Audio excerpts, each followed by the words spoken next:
ग्रहों का निवारण सबसे पहले तो अपने घर से शुरू होता है। माने जी। किसी का सूर्य खराब है, जी। सूर्य संकेत देता है कि वो उसके पिता का सम्मान करे, पिता के ओके। सुबह उठ के पैर छुए, उनकी आज्ञा जी। का पालन करे, ओके। उनका ध्यान रखे। तो सूर्य ठीक होगा तो समाज में भी सम्मान होगा, ग्रह भी ठीक हो गया। ओके। ठीक है ना? आपका चंद्रमा है, मन का कारक है, माँ का कारक है। आप सुबह उठेंगे, माँ के पैर छुएंगे, माँ की आज्ञा का पालन करेंगे, माँ की जी। सेवा करेंगे, तो चंद्रमा ठीक हो गया। ओके। तो इसी तरह से शुरुआत तो हमारे इन ग्रहों की अपने घर से ही होती है। ओके। हम अपने घर में चीज़ों को बैलेंस करेंगे तो ग्रह भी बैलेंस हो जाएगा। ओके।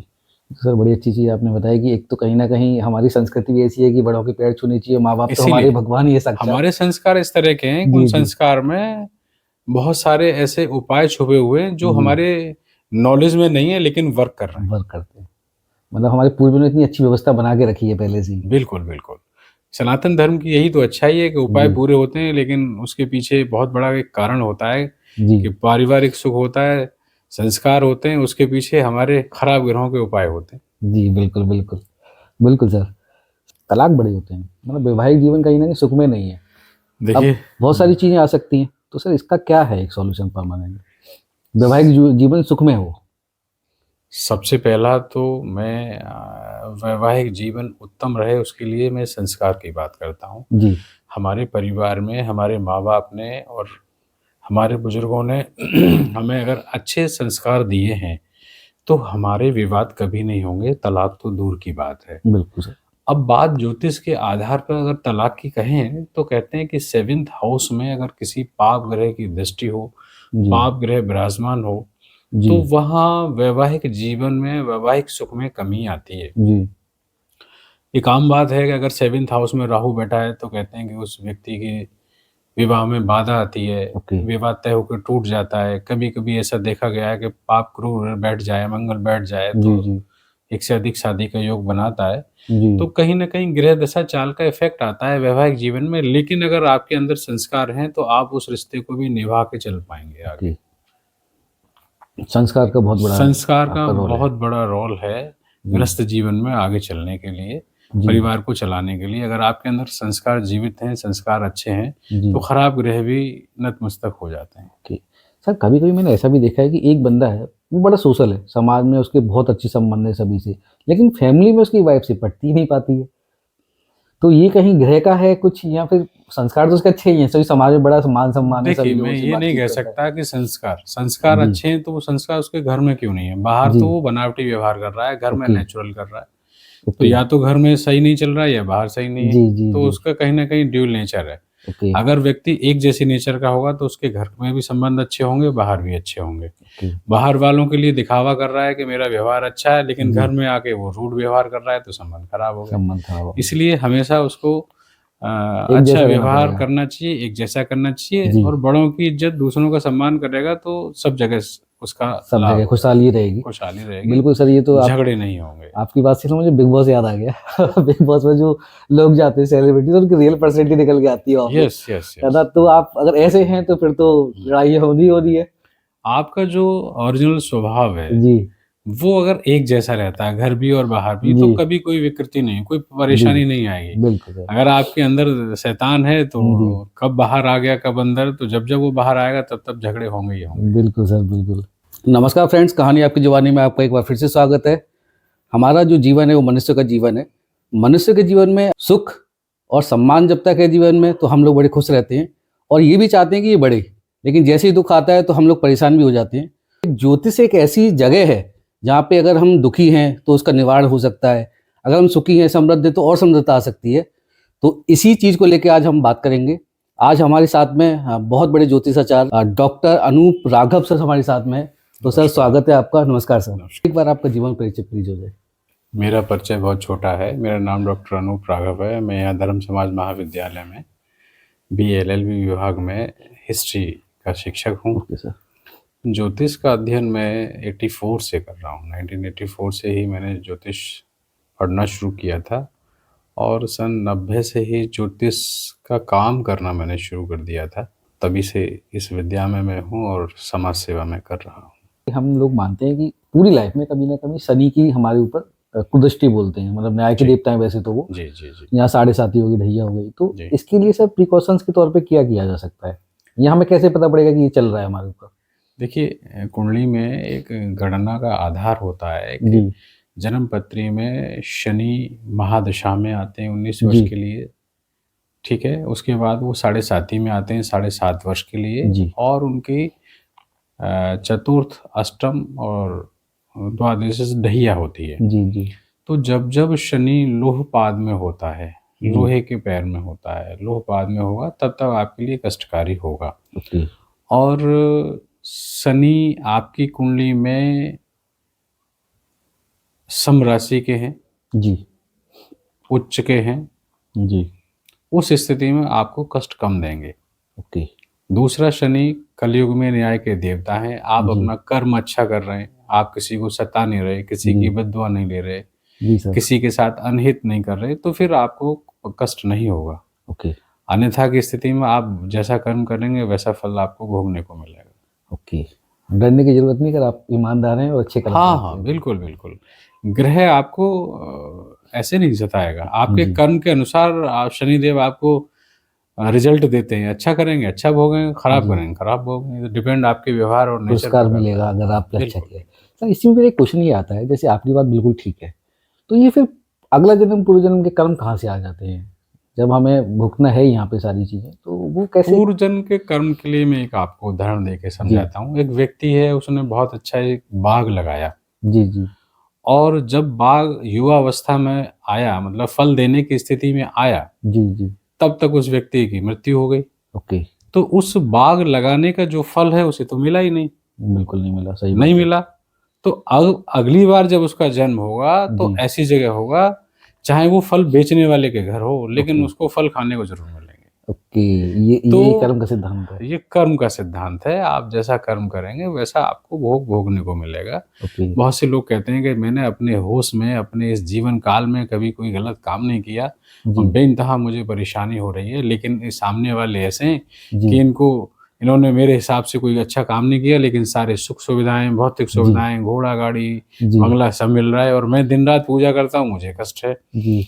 तो जो कष्ट है वो पूर्व जन्म के कर्मों के अनुसार आपको मिल रहा है। आप इस जन्म में अच्छे कर्म करके उस कष्ट को कम कर रहे हैं, काट रहे हैं। जी। जिस दिन वो समाप्त हो जाएगा और आपके ये पूजा पाठ इस जन्म में शुरू होंगे, तो आपके जीवन में अच्छाई शुरू हो जाएगी। ओके। इसलिए अच्छे कर्म करिए और सदा प्रसन्न अच्छाई रहिए। के लिए प्रयास करते रहिए। जैसे कहा जाता है कि प्रभु की मर्जी के बिना, भगवान की मर्जी के बिना पत्ता भी नहीं हिलता है। अब हम लोग कहते हैं कि होनी है, होके रहेगी। कुछ भी है, कोई एक ऐसा घटना घट गई या एक्सीडेंट हो गया, कुछ हो गया या किसी काम बैठ गया, भाई होनी थी, होके रहेगी। तो ये अनहोनी क्या होती है? सारी तो होनी ही है, तो फिर अनहोनी कैसे हो गई? उसकी मर्जी के बिना तो होनी भी नहीं होनी, अनहोनी भी नहीं होनी। तो ये होनी अनहोनी का क्या डिफरेंस है? अब इसके लिए तो मैं आपको एक उदाहरण ही प्रस्तुत कर सकता हूँ जी सर। कि माना एक किसान है, अपने खेत में पानी लगा रहा है, जी। जी। ठीक है ना? ये होनी है। जी। लेकिन उस नाले से जिससे पानी निकल के खेत तक जा रहा है, उसमें बीच में अगर कहते हैं मुसेल होना है, जी। छेद जी। हो जी। जाना, जी। जी। ठीक है ना? उसमें अगर वो छेद है किसी चूहे का, जी। तो उसमें से पानी निकलना शुरू हो जाएगा। बिल्कुल। अगर वो अच्छे कर्म कर रहा है, यानी कि उस छेद में मिट्टी रख के उसे बंद कर देगा, पानी प्रॉपर जाएगा। ओके। और अगर वो देख रहा है कि इसमें से पानी निकल रहा है, मुझे कोई मतलब नहीं है, तो जी। उसका पूरा पानी नहीं पहुँचेगा। जो खेत 2 घंटे में भरेगा, वो 3 में भरेगा, 4 जी। में भरेगा। जी। जी। तो इसलिए ईश्वर तय करता है आपके कर्म के हिसाब से, आप अच्छा कर्म करें, जी। लेकिन अपने उस कर्म के और अच्छे से करने से उसको हम और बेहतर बना सकते हैं। ओके।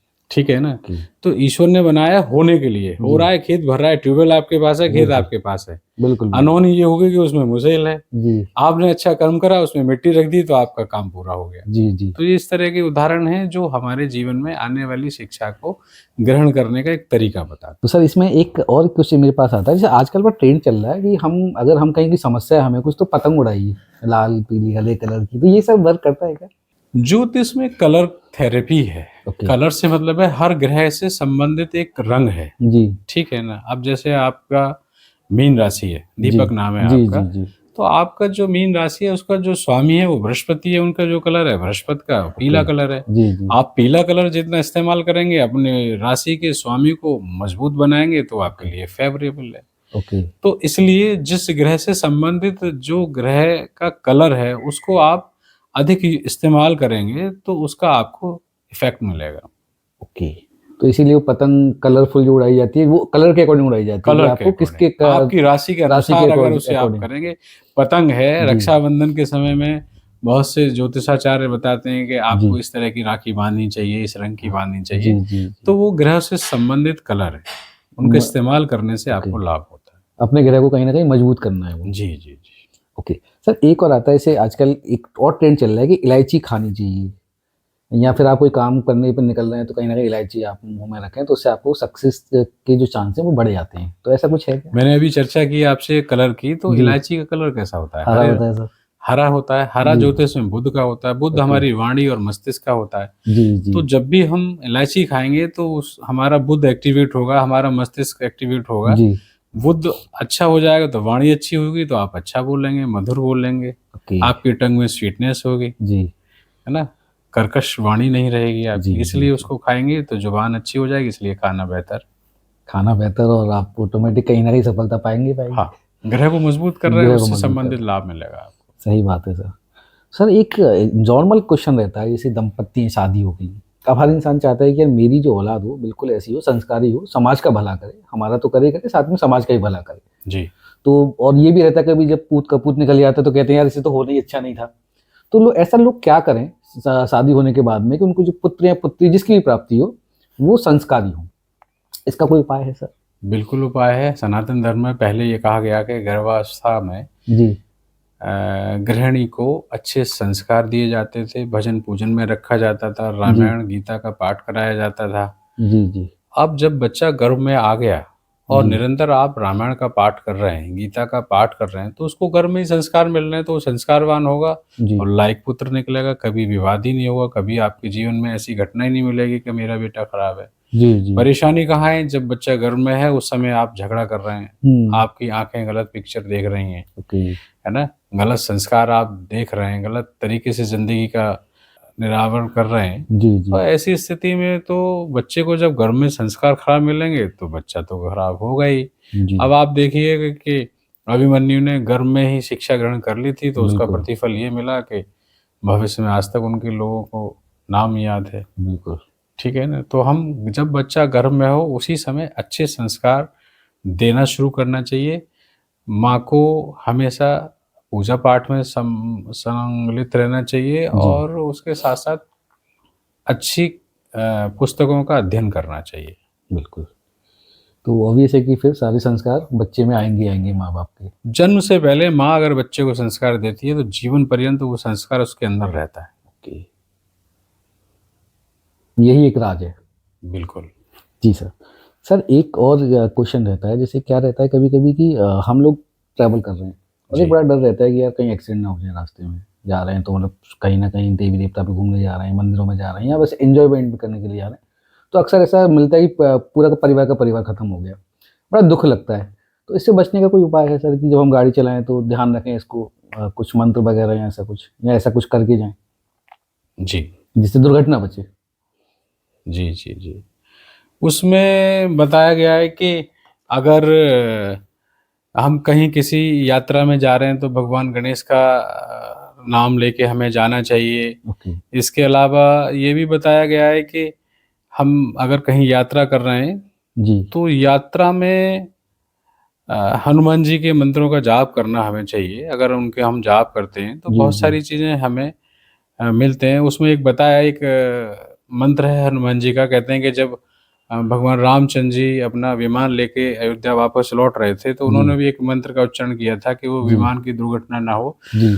तो उस मंत्र का हमेशा जाप करके चलना चाहिए। वो मंत्र है, चलत विमान कोलाहल होई, जय रघुवीर कहत सब कोई। ओके। इस मंत्र का उच्चारण करके अगर हम प्रस्थान करते हैं जी तो रास्ते में व्यवधान, दुर्घटना नहीं होती है और अपने गंतव्य तक सुरक्षित पहुँच ओके, जाते हैं। यात्रा सुखमय हो जाती है। जी, जी। Okay sir. हम बच्चों को लेके आजकल बड़े कॉन्शियस हो गए हैं कि इस स्कूल में पढ़ाना है, उस स्कूल में पढ़ाना है और ट्यूशन भी पढ़ाना है, लेकिन बच्चे का मन है कि उसका लग ही नहीं रहा पढ़ाई में, उसका मन है, बच्चा तो है तो खेल-कूद में तो लगेगा ही लगेगा। तो उसके लिए उसकी एकाग्रता, चलो खेल-कूद तो ठीक है, लेकिन जब वो पढ़े तो उसकी एकाग्रता बढ़ जाए, उसके लिए हम क्या कर सकते देखिए, हैं? बच्चा है, पढ़ना सीख रहा है तो वो देख के पहले सीखता है, जी, पढ़ना बाद में सीखता है। जी, जी।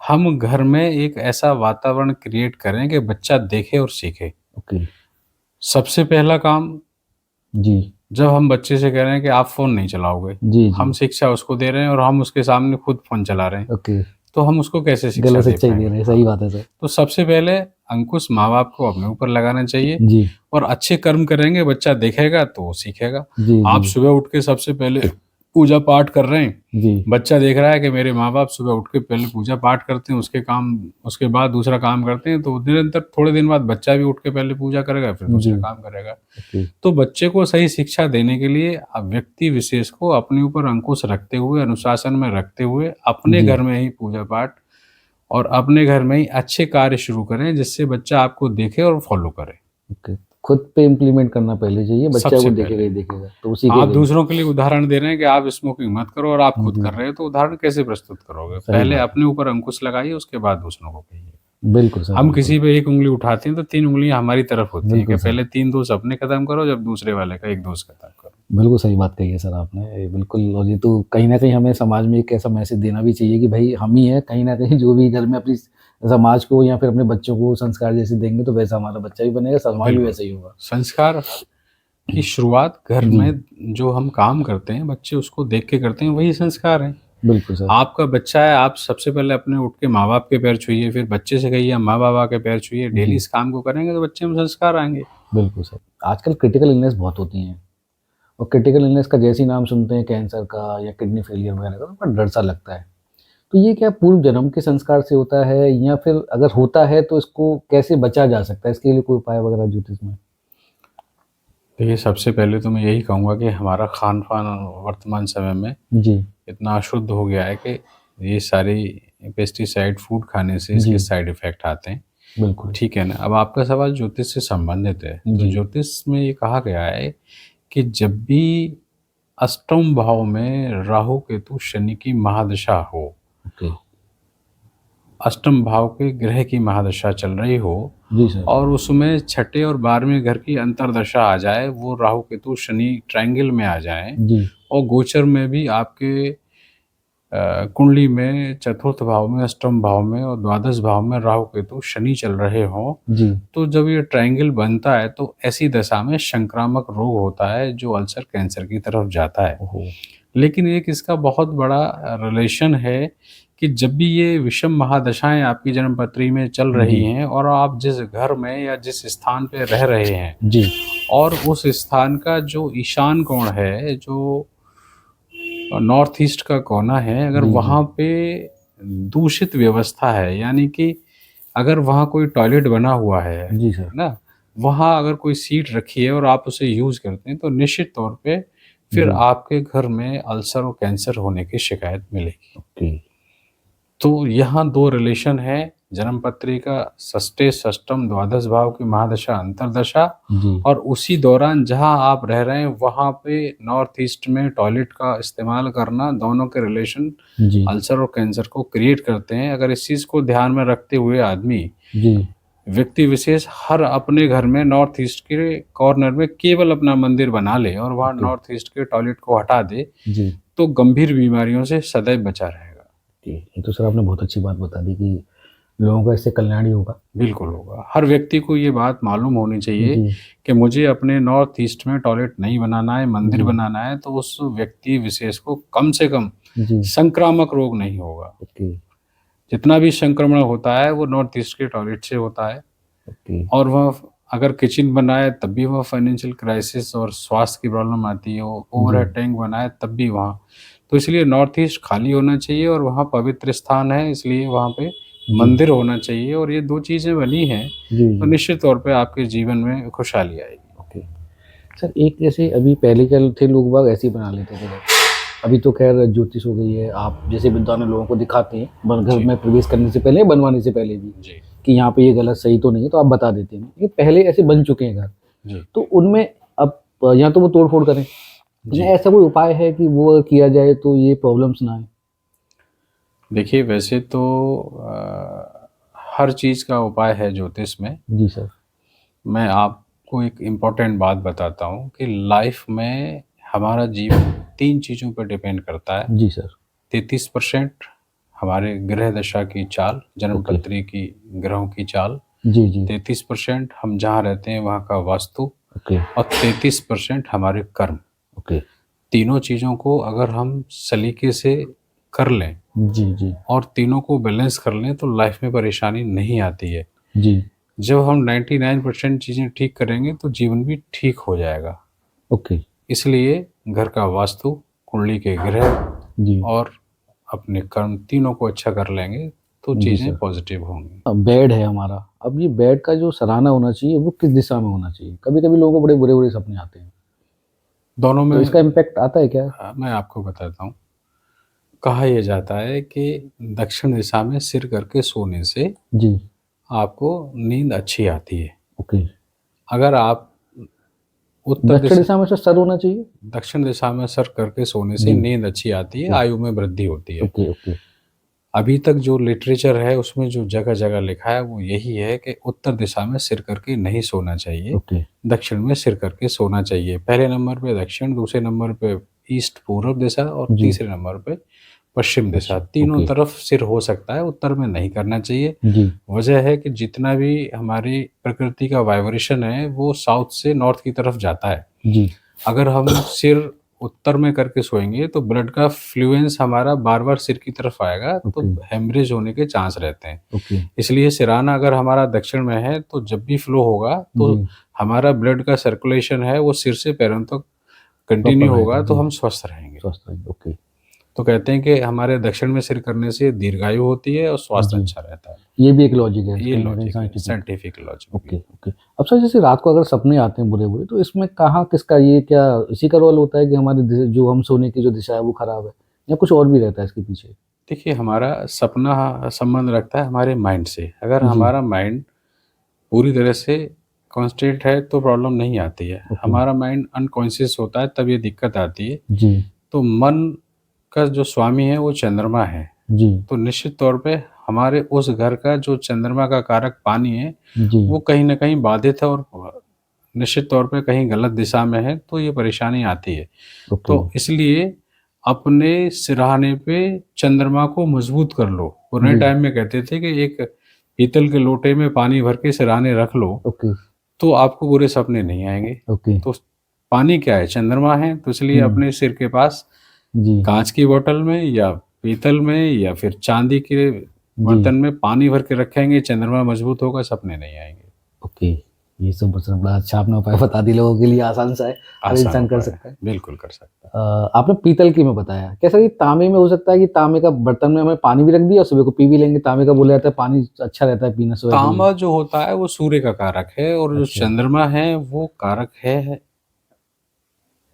पानी का। ओके तो चंद्रमा की अपनी वैल्यू सूर्य से अधिक बढ़ती है, रोशनी आती है, लेकिन जी सूर्य और चंद्रमा की जब मिलन होता है तो विकृति बढ़ती है चंद्रमा में, जी उछाल जी आता है। जी जी तो नींद में हमें ठहराव चाहिए, इसलिए जी चांदी सबसे अच्छी मानी गई है, जी तांबा जी अच्छा बाद में माना गया है। ओके ओके ओके प्रायोरिटी ये रहेगी कि जी काँच का हो बर्तन, हम्म। पीतल का हो, चांदी का हो तो ज़्यादा ज़्यादा अच्छा अच्छा है। है तांबे का तांबे। आप सबसे जी अंत में रखिए। तांबा जब मिलता है जी तो जी सूर्य चंद्रमा मिलते हैं तो प्रकाश तो होता है और नींद के लिए हमें जी स्लीपिंग साइलेंट चाहिए तो अंधेरा चाहिए। अंधेरा तो चाहिए। इसलिए तांबे को अवॉइड करना चाहिए। ओके ओके, ये एक रीजन है तांबे जी, को अवॉइड करने के लिए। वैसे आप सोने अलग के लिए। कहीं कहीं रख दो वो एक अलग हाँ, मैटर अगर करता है। आप उसे खान-पान में इस्तेमाल करते हैं तो अच्छा है, जी लेकिन अगर आपको निद्रा लेनी है तो आप चांदी का इस्तेमाल करें। चांदी, चांदी या पीतल या कांच का हमें इस्तेमाल काँच करना चाहिए। सबसे अच्छी तो चांदी है। सबसे अच्छी चांदी। ओके किसी पे चांदी की व्यवस्था नहीं है तो जी जी काँच की व्यवस्था कर लो। Okay okay. घर घर की ये कहानी है, जिस वैसे तो आपने संस्कार वाली बात बोली थी,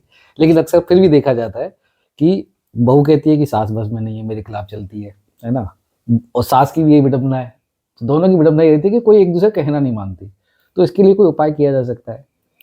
देखिए, सबसे पहला उपाय तो मैंने संस्कार का ही जी बताया था जी जी कि सास को हमेशा समझना चाहिए कि जो बेटी आई है, वो जी बेटी की तरह रखेंगे, जी बेटी की तरह प्यार करेंगे तो वो फिर बहू जब बेटी मान ली जाएगी तो वो सास का नहीं, माँ जैसा प्यार बिल्कुल उसको मिलेगा तो माँ जैसी इज़्ज़त करेगी। बिल्कुल बिल्कुल। ठीक है ना? इसमें ज्योतिष का बहुत बड़ा प्रभाव नहीं है, इसमें संस्कार का बहुत बड़ा प्रभाव है। ओके इसलिए हर सास को अपनी बहू को बेटी मानना चाहिए और हर बहू को अपनी सास माँ के को रूप में माँ देखना के रूप चाहिए। में देखना चाहिए, जी, तो ये विवाद नहीं होगा। अपने आप ही खत्म हो जाएंगे। जी। अब सर एक कभी कभी ये भी क्वेश्चन आता है कि पति क्या करता है कि पत्नी की बात नहीं मानता, दारू वारू पीता है और बड़े झगड़े करता है, तो उसको दारू छुड़वाने के लिए घर में थोड़ा सा कुछ शांति के लिए कुछ उपाय किया जा सकता है अगर पति उपद्रवी हो तो?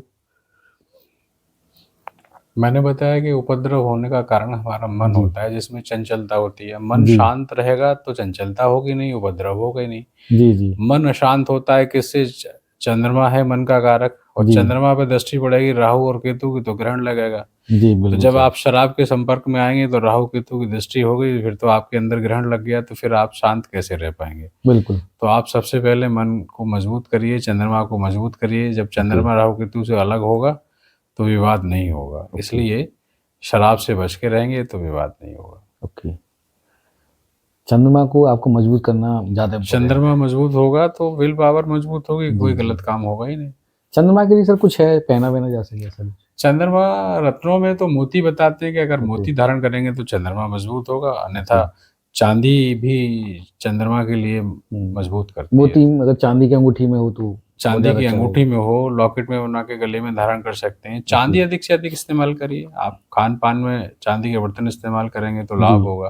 पुराने ज़माने में राजे महाराजे सब चांदी और सोने के बर्तन खाया इस्तेमाल करते करते थे। थे, जी जी इसीलिए करते थे। जी जी संभव नहीं है बर्तनों का, क्योंकि चीज़ें महंगी हैं, तो आप एक छोटा सा कड़ा बनवा लीजिएगा जी जी। और उसको धारण कर लीजिएगा तो भी मन शांत रहता है। Okay okay. ये घर में ना कभी कभी नज़र लग जाती है, ये देखा भी है कि कुछ उपाय कर दिया तो नजर दूर होगी।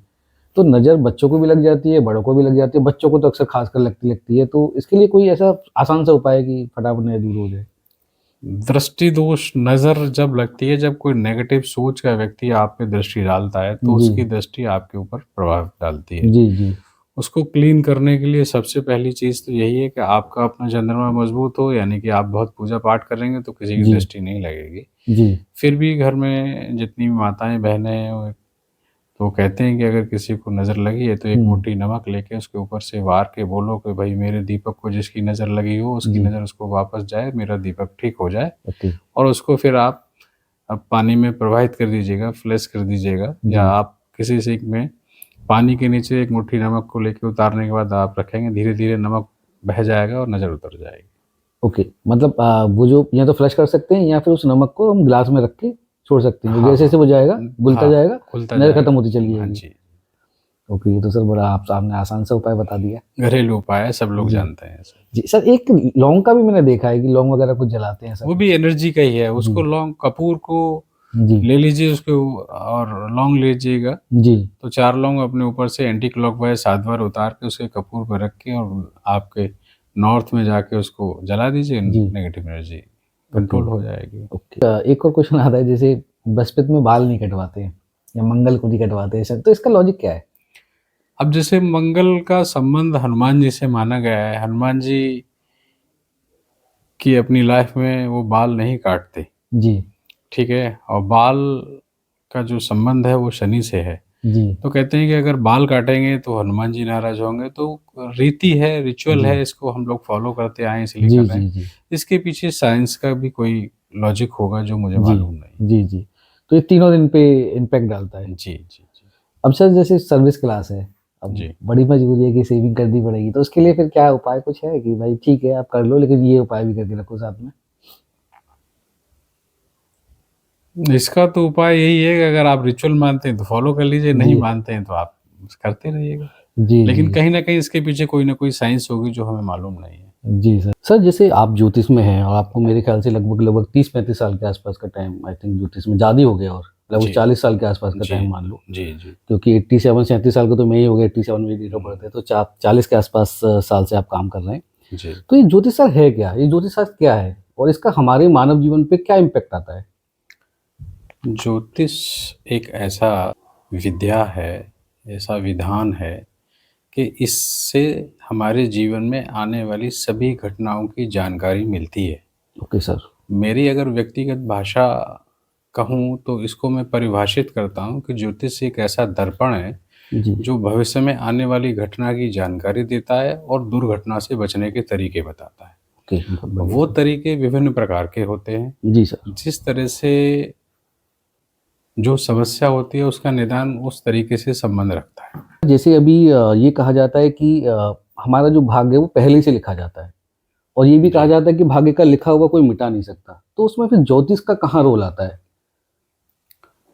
भाग्य हमारे पूर्व कर्म के अनुसार लिखा जाता है कि जो हम पूर्व जन्म में जो कर्म करके आए हैं, जी, उनके अनुसार हमारे भाग्य का निर्माण किया जाता है। जी, लेकिन वर्तमान समय में हम जो कर्म करते हैं, उसके अनुसार उस भाग्य में हम वृद्धि भी कर सकते हैं जी, और उसको कम भी कर सकते हैं और अधिक लाभ की तरफ भी ले सकते हैं। ओके, अच्छे कर्म करेंगे तो भाग्य में वृद्धि होती है और जी, खराब कर्म करेंगे तो उस भाग्य में हम कमी करते हैं। Okay sir. सर जैसे मनुष्य की एक जीवन कुंडली होती है, जन्म कुंडली होती है, जी।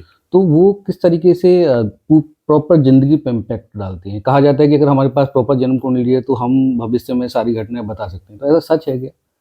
हाँ, जन्मपत्री आपके जीवन का पूरा विवरण दर्शाती है। जी, आपका जन्म समय जब से हुआ है, जन्म के लगन चार्ट से कि जी सर, आपका लगन चार्ट जिस तरह का है और उसकी महादशा, अंतर्दशाएँ आपके फ़ेवर में हैं, तो उसका प्रभाव आपके पूरे जीवन में आता है। जी, अब जिस महादशा के अंतर्गत आपका जीवन चल रहा है, आप जिस अवस्था में भी हैं, जी सर, माना बाल अवस्था में किसी अच्छे ग्रह की महादशा चल रही है, तो वो जी, महादशा जिस ग्रह की भी है, माना बृहस्पति की महादशा है, 16 वर्ष की है, बड़े आनंद के 16 वर्ष आपके गुज़रेंगे। जी, उसके बाद जो अगली महादशा आएगी, वो शनि की महादशा आप भोग रहे हैं, पता लगा कि 19 वर्ष की महादशा है, शनि खराब है, तो वो कष्ट का समय आ जाएगा। ओके सर, उसके बाद अगली महादशा बुध की महादशा शुरू आई, पता बुध बहुत अच्छा है, तो पता लगा कि 17 वर्ष हमारे बहुत अच्छे निकल गए। अच्छा, तो ओके, जिस तरह से हमारी जन्मपत्री में महादशा अंतर्दशाएँ रहती हैं जी, और कारक ग्रह अगर महादशा अंतर्दशा के हैं जी सर, और वो महादशा अंतर्दशा शुभ है, उच्च राशि के हैं, मूल त्रिकोण के हैं, जी सर,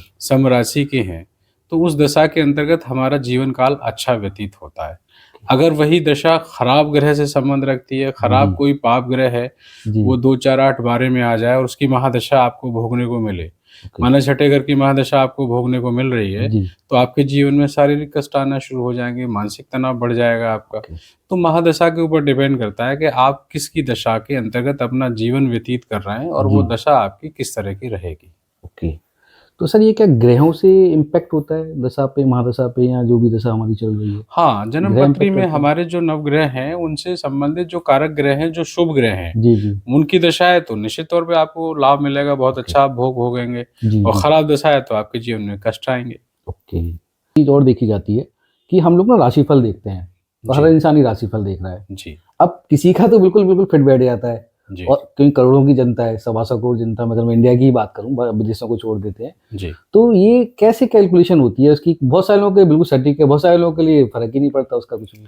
देखिए, जितनी भी राशियाँ हैं, 12 राशियाँ हैं, जी, मेष राशि से मीन राशि तक, जी, जी, जिस व्यक्ति की कैलकुलेशन किसी विशेष कुंडली को लेके कर रहे हैं, तब तो वो जी, सच घटना होगी और लगेगा बिल्कुल सच हो रहा है। जी, कभी-कभी कॉमन बातें करते हैं तो किसी पे वो फिट होती है, किसी पे नहीं। बल्कि मेरा मानना ये है कि हर व्यक्ति की कुंडली देखकर ही उसकी व्याख्या करनी चाहिए। ओके, एक आंसर या एक सवाल की टिप्पणी किसी विशेष कुंडली के लिए हो सकता है, सब पे अप्लाई नहीं हो सकता। ओके, इसलिए हर व्यक्ति की कुंडली अलग होती है और जी, उसी के हिसाब से उसके आंसर्स होते हैं।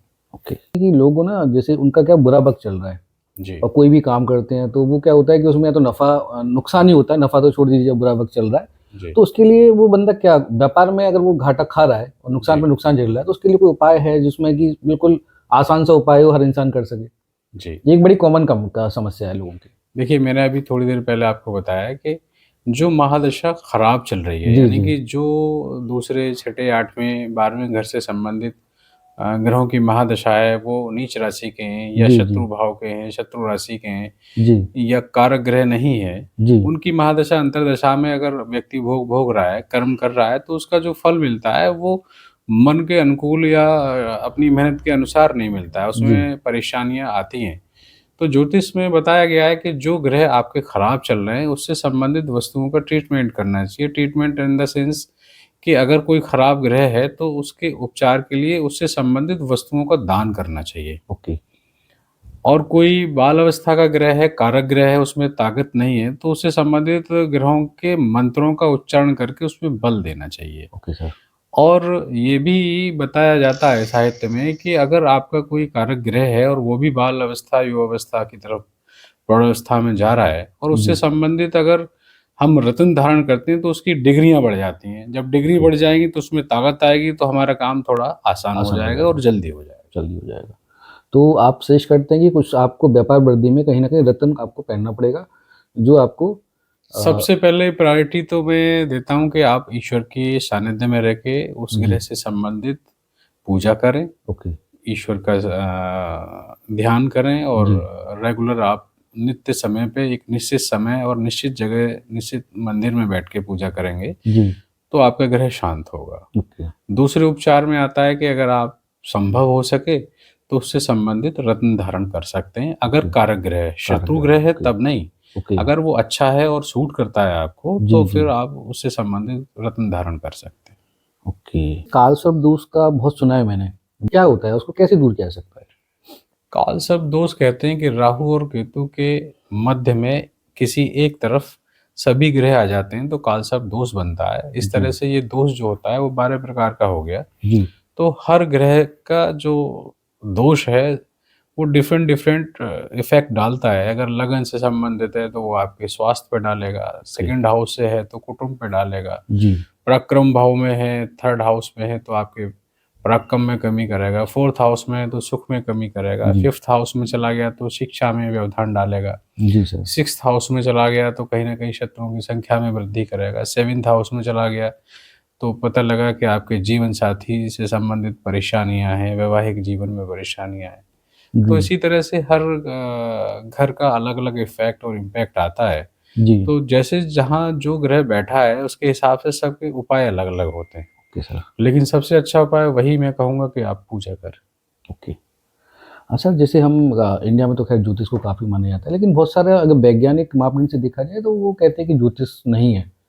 तो सर इसका हम कैसे चीज़ों को देख सकते हैं कि हाँ, ज्योतिष वाक़ई में है और काम करती है? ज्योतिष एक साइंस है, जी। फिजिक्स है, बल्कि मेटाफिजिक्स है। ओके। इसको फिजिक्स के अनुसार कैलकुलेट किया जाता है, उसके आधार पे जो इसकी गणनाएं करने का तरीका है उसको जी। हम व्याख्या करते हैं तो लगभग सटीक बैठता है। ओके। तो एक तरह से साइंस है, क्योंकि ये डिपेंड करता है आपकी जन्म तिथि के अनुसार गणना की जाती है। जी। जिसकी जन्म तिथि निश्चित नहीं है उसकी गणना पूरी तरह से हो ही नहीं सकती। जी। अगर जी। नहीं हो सकती तो कहीं ना कहीं मैथमेटिकल और फिजिकल साइंस ही बनता है, ओके। ओके। फिजिक्स है एक तरह से। सर जैसे बहुत सारे लोगों का ना भाग्य साथ नहीं दे रहा, उदय नहीं हो रहा। तो भाग्य को चमकाने के लिए या उदय करने के लिए वो क्या कर सकते हैं? कोई पूजा, उपाय? हाँ, बताया गया है ज्योतिष में कि भाग्य उदय करने के लिए जो आपका 9th हाउस का जो लॉर्ड है उसको आप जी। एक्टिवेट कर देंगे तो जी। भाग्य उदय होगा। ओके। और वो अगर अच्छी अवस्था में है तो उससे संबंधित ग्रहों की पूजा पाठ करिए, उससे संबंधित जो स्टार है उसका रत्न धारण कर जी। लीजिएगा तो भाग्य में वृद्धि होती है। लेकिन इन सब के पीछे अच्छे कर्म बहुत आवश्यक हैं ओके। कि अच्छे कर्म करने के साथ साथ आप भाग्य प्रबल होने के उपाय करेंगे तो आपको अधिक लाभ होगा। ओके। ज्योतिष के माध्यम से मैं आपको अच्छे उपाय बता दूं और लेकिन आप काम गलत कर रहे जी। हैं तो फिर उसका प्रभाव नहीं आएगा। ओके। सर कुछ लोग होते हैं ऐसा या फिर कोई ऐसी राशि होती है जिसके बड़े लोग कुछ लोग क्रोधी होते हैं बहुत ज़्यादा ना, तो ऐसा कोई राशि का भी इम्पैक्ट पड़ता है कि इसका स्वभाव ऐसा रहेगा, क्रोध वाला रहेगा या वो ये शांत स्वभाव का रहेगा या ये चंचल टाइप का ज़्यादा व्यक्ति हाँ, ये रहेगा? माना गया है ज्योतिष में कि अगर किसी की मेष और वृश्चिक लगन है और मंगल उनका जी। ऐसी अवस्था में बैठा है तो उनको क्रोध अधिक आता है। जी। ओके। तो अगर मंगल को शांत किया जाए तो क्रोध में कमी होती है। ओके। एक सर हमारे यहाँ पे बड़ी विडंबना है या ये आप मतलब अच्छे से गाइड कर सकते हैं कि जैसे लेडीज़ों के पीरियड्स आते हैं। जी। अब नेचुरल है, ऐसा तो कुछ है भी नहीं कि जैसे ही उनका एक टाइम आएगा, एज आएगी तो उस पे पीरियड आना है। तो उसमें ये पूजा वगैरह में बैठना क्यों मना है? इसका क्या साइंस है या क्या ज्योतिष इस पे क्या कहती है? ज्योतिष तो इस पे नहीं कहती, ये पूजा पाठ का एक पार्ट है। जी। ये कहते हैं कि जब हमारा मन और शरीर दोनों ही शुद्ध होते हैं और उस समय अगर हम पूजा करते हैं तो पूजा में मन लगता है और पूजा प्रॉपर होती है। जी। हमारे शरीर में कहीं छोटी-सी भी कमी हो, कोई तकलीफ हो तो मन हमारा बन शांत जाएगा। नहीं जी। होता है तो हम प्रॉपर पूजा नहीं करते। ओके। तो उस अवस्था में एक तो अशुद्धि मानी गई है जी। और जब अशुद्धि होती है तो वो समय थोड़ा कष्टकारी होता है, तो उस जी। समय भी प्रॉपर पूजा नहीं हो पाती है। जी। इसलिए ये समय विश्राम का होता है, जी। तो जी। विश्राम के लिए बोला गया है, इससे पूजा से बचाने के लिए बोला गया है। जी। तो सर इसमें क्या हम मंदिर वगैरह जा सकते हैं? जैसे अभी कोई जा रही है फैमिली घूमने और वहाँ पे उनको कोई प्रॉब्लम हो गई, तो ऐसा मंदिर या में अवॉइड भी किया जा सकता है इसको? मंदिर में प्रवेश करने के लिए भी तो शुद्धि का ही ध्यान रखा गया है। जी, जी, जी। अगर आप शुद्ध हैं, पवित्र हैं, जाएँगे तो जी, आपका मन पूजा में अधिक लगेगा। जी, तो इसलिए ये एक दिशा निर्देशन है, कोई ऐसा कठिन नियम नहीं है कि आपको बाधित करता है, लेकिन जी, मन अपने आप ही इस अवस्था में कहीं जाने का नहीं करता। जी।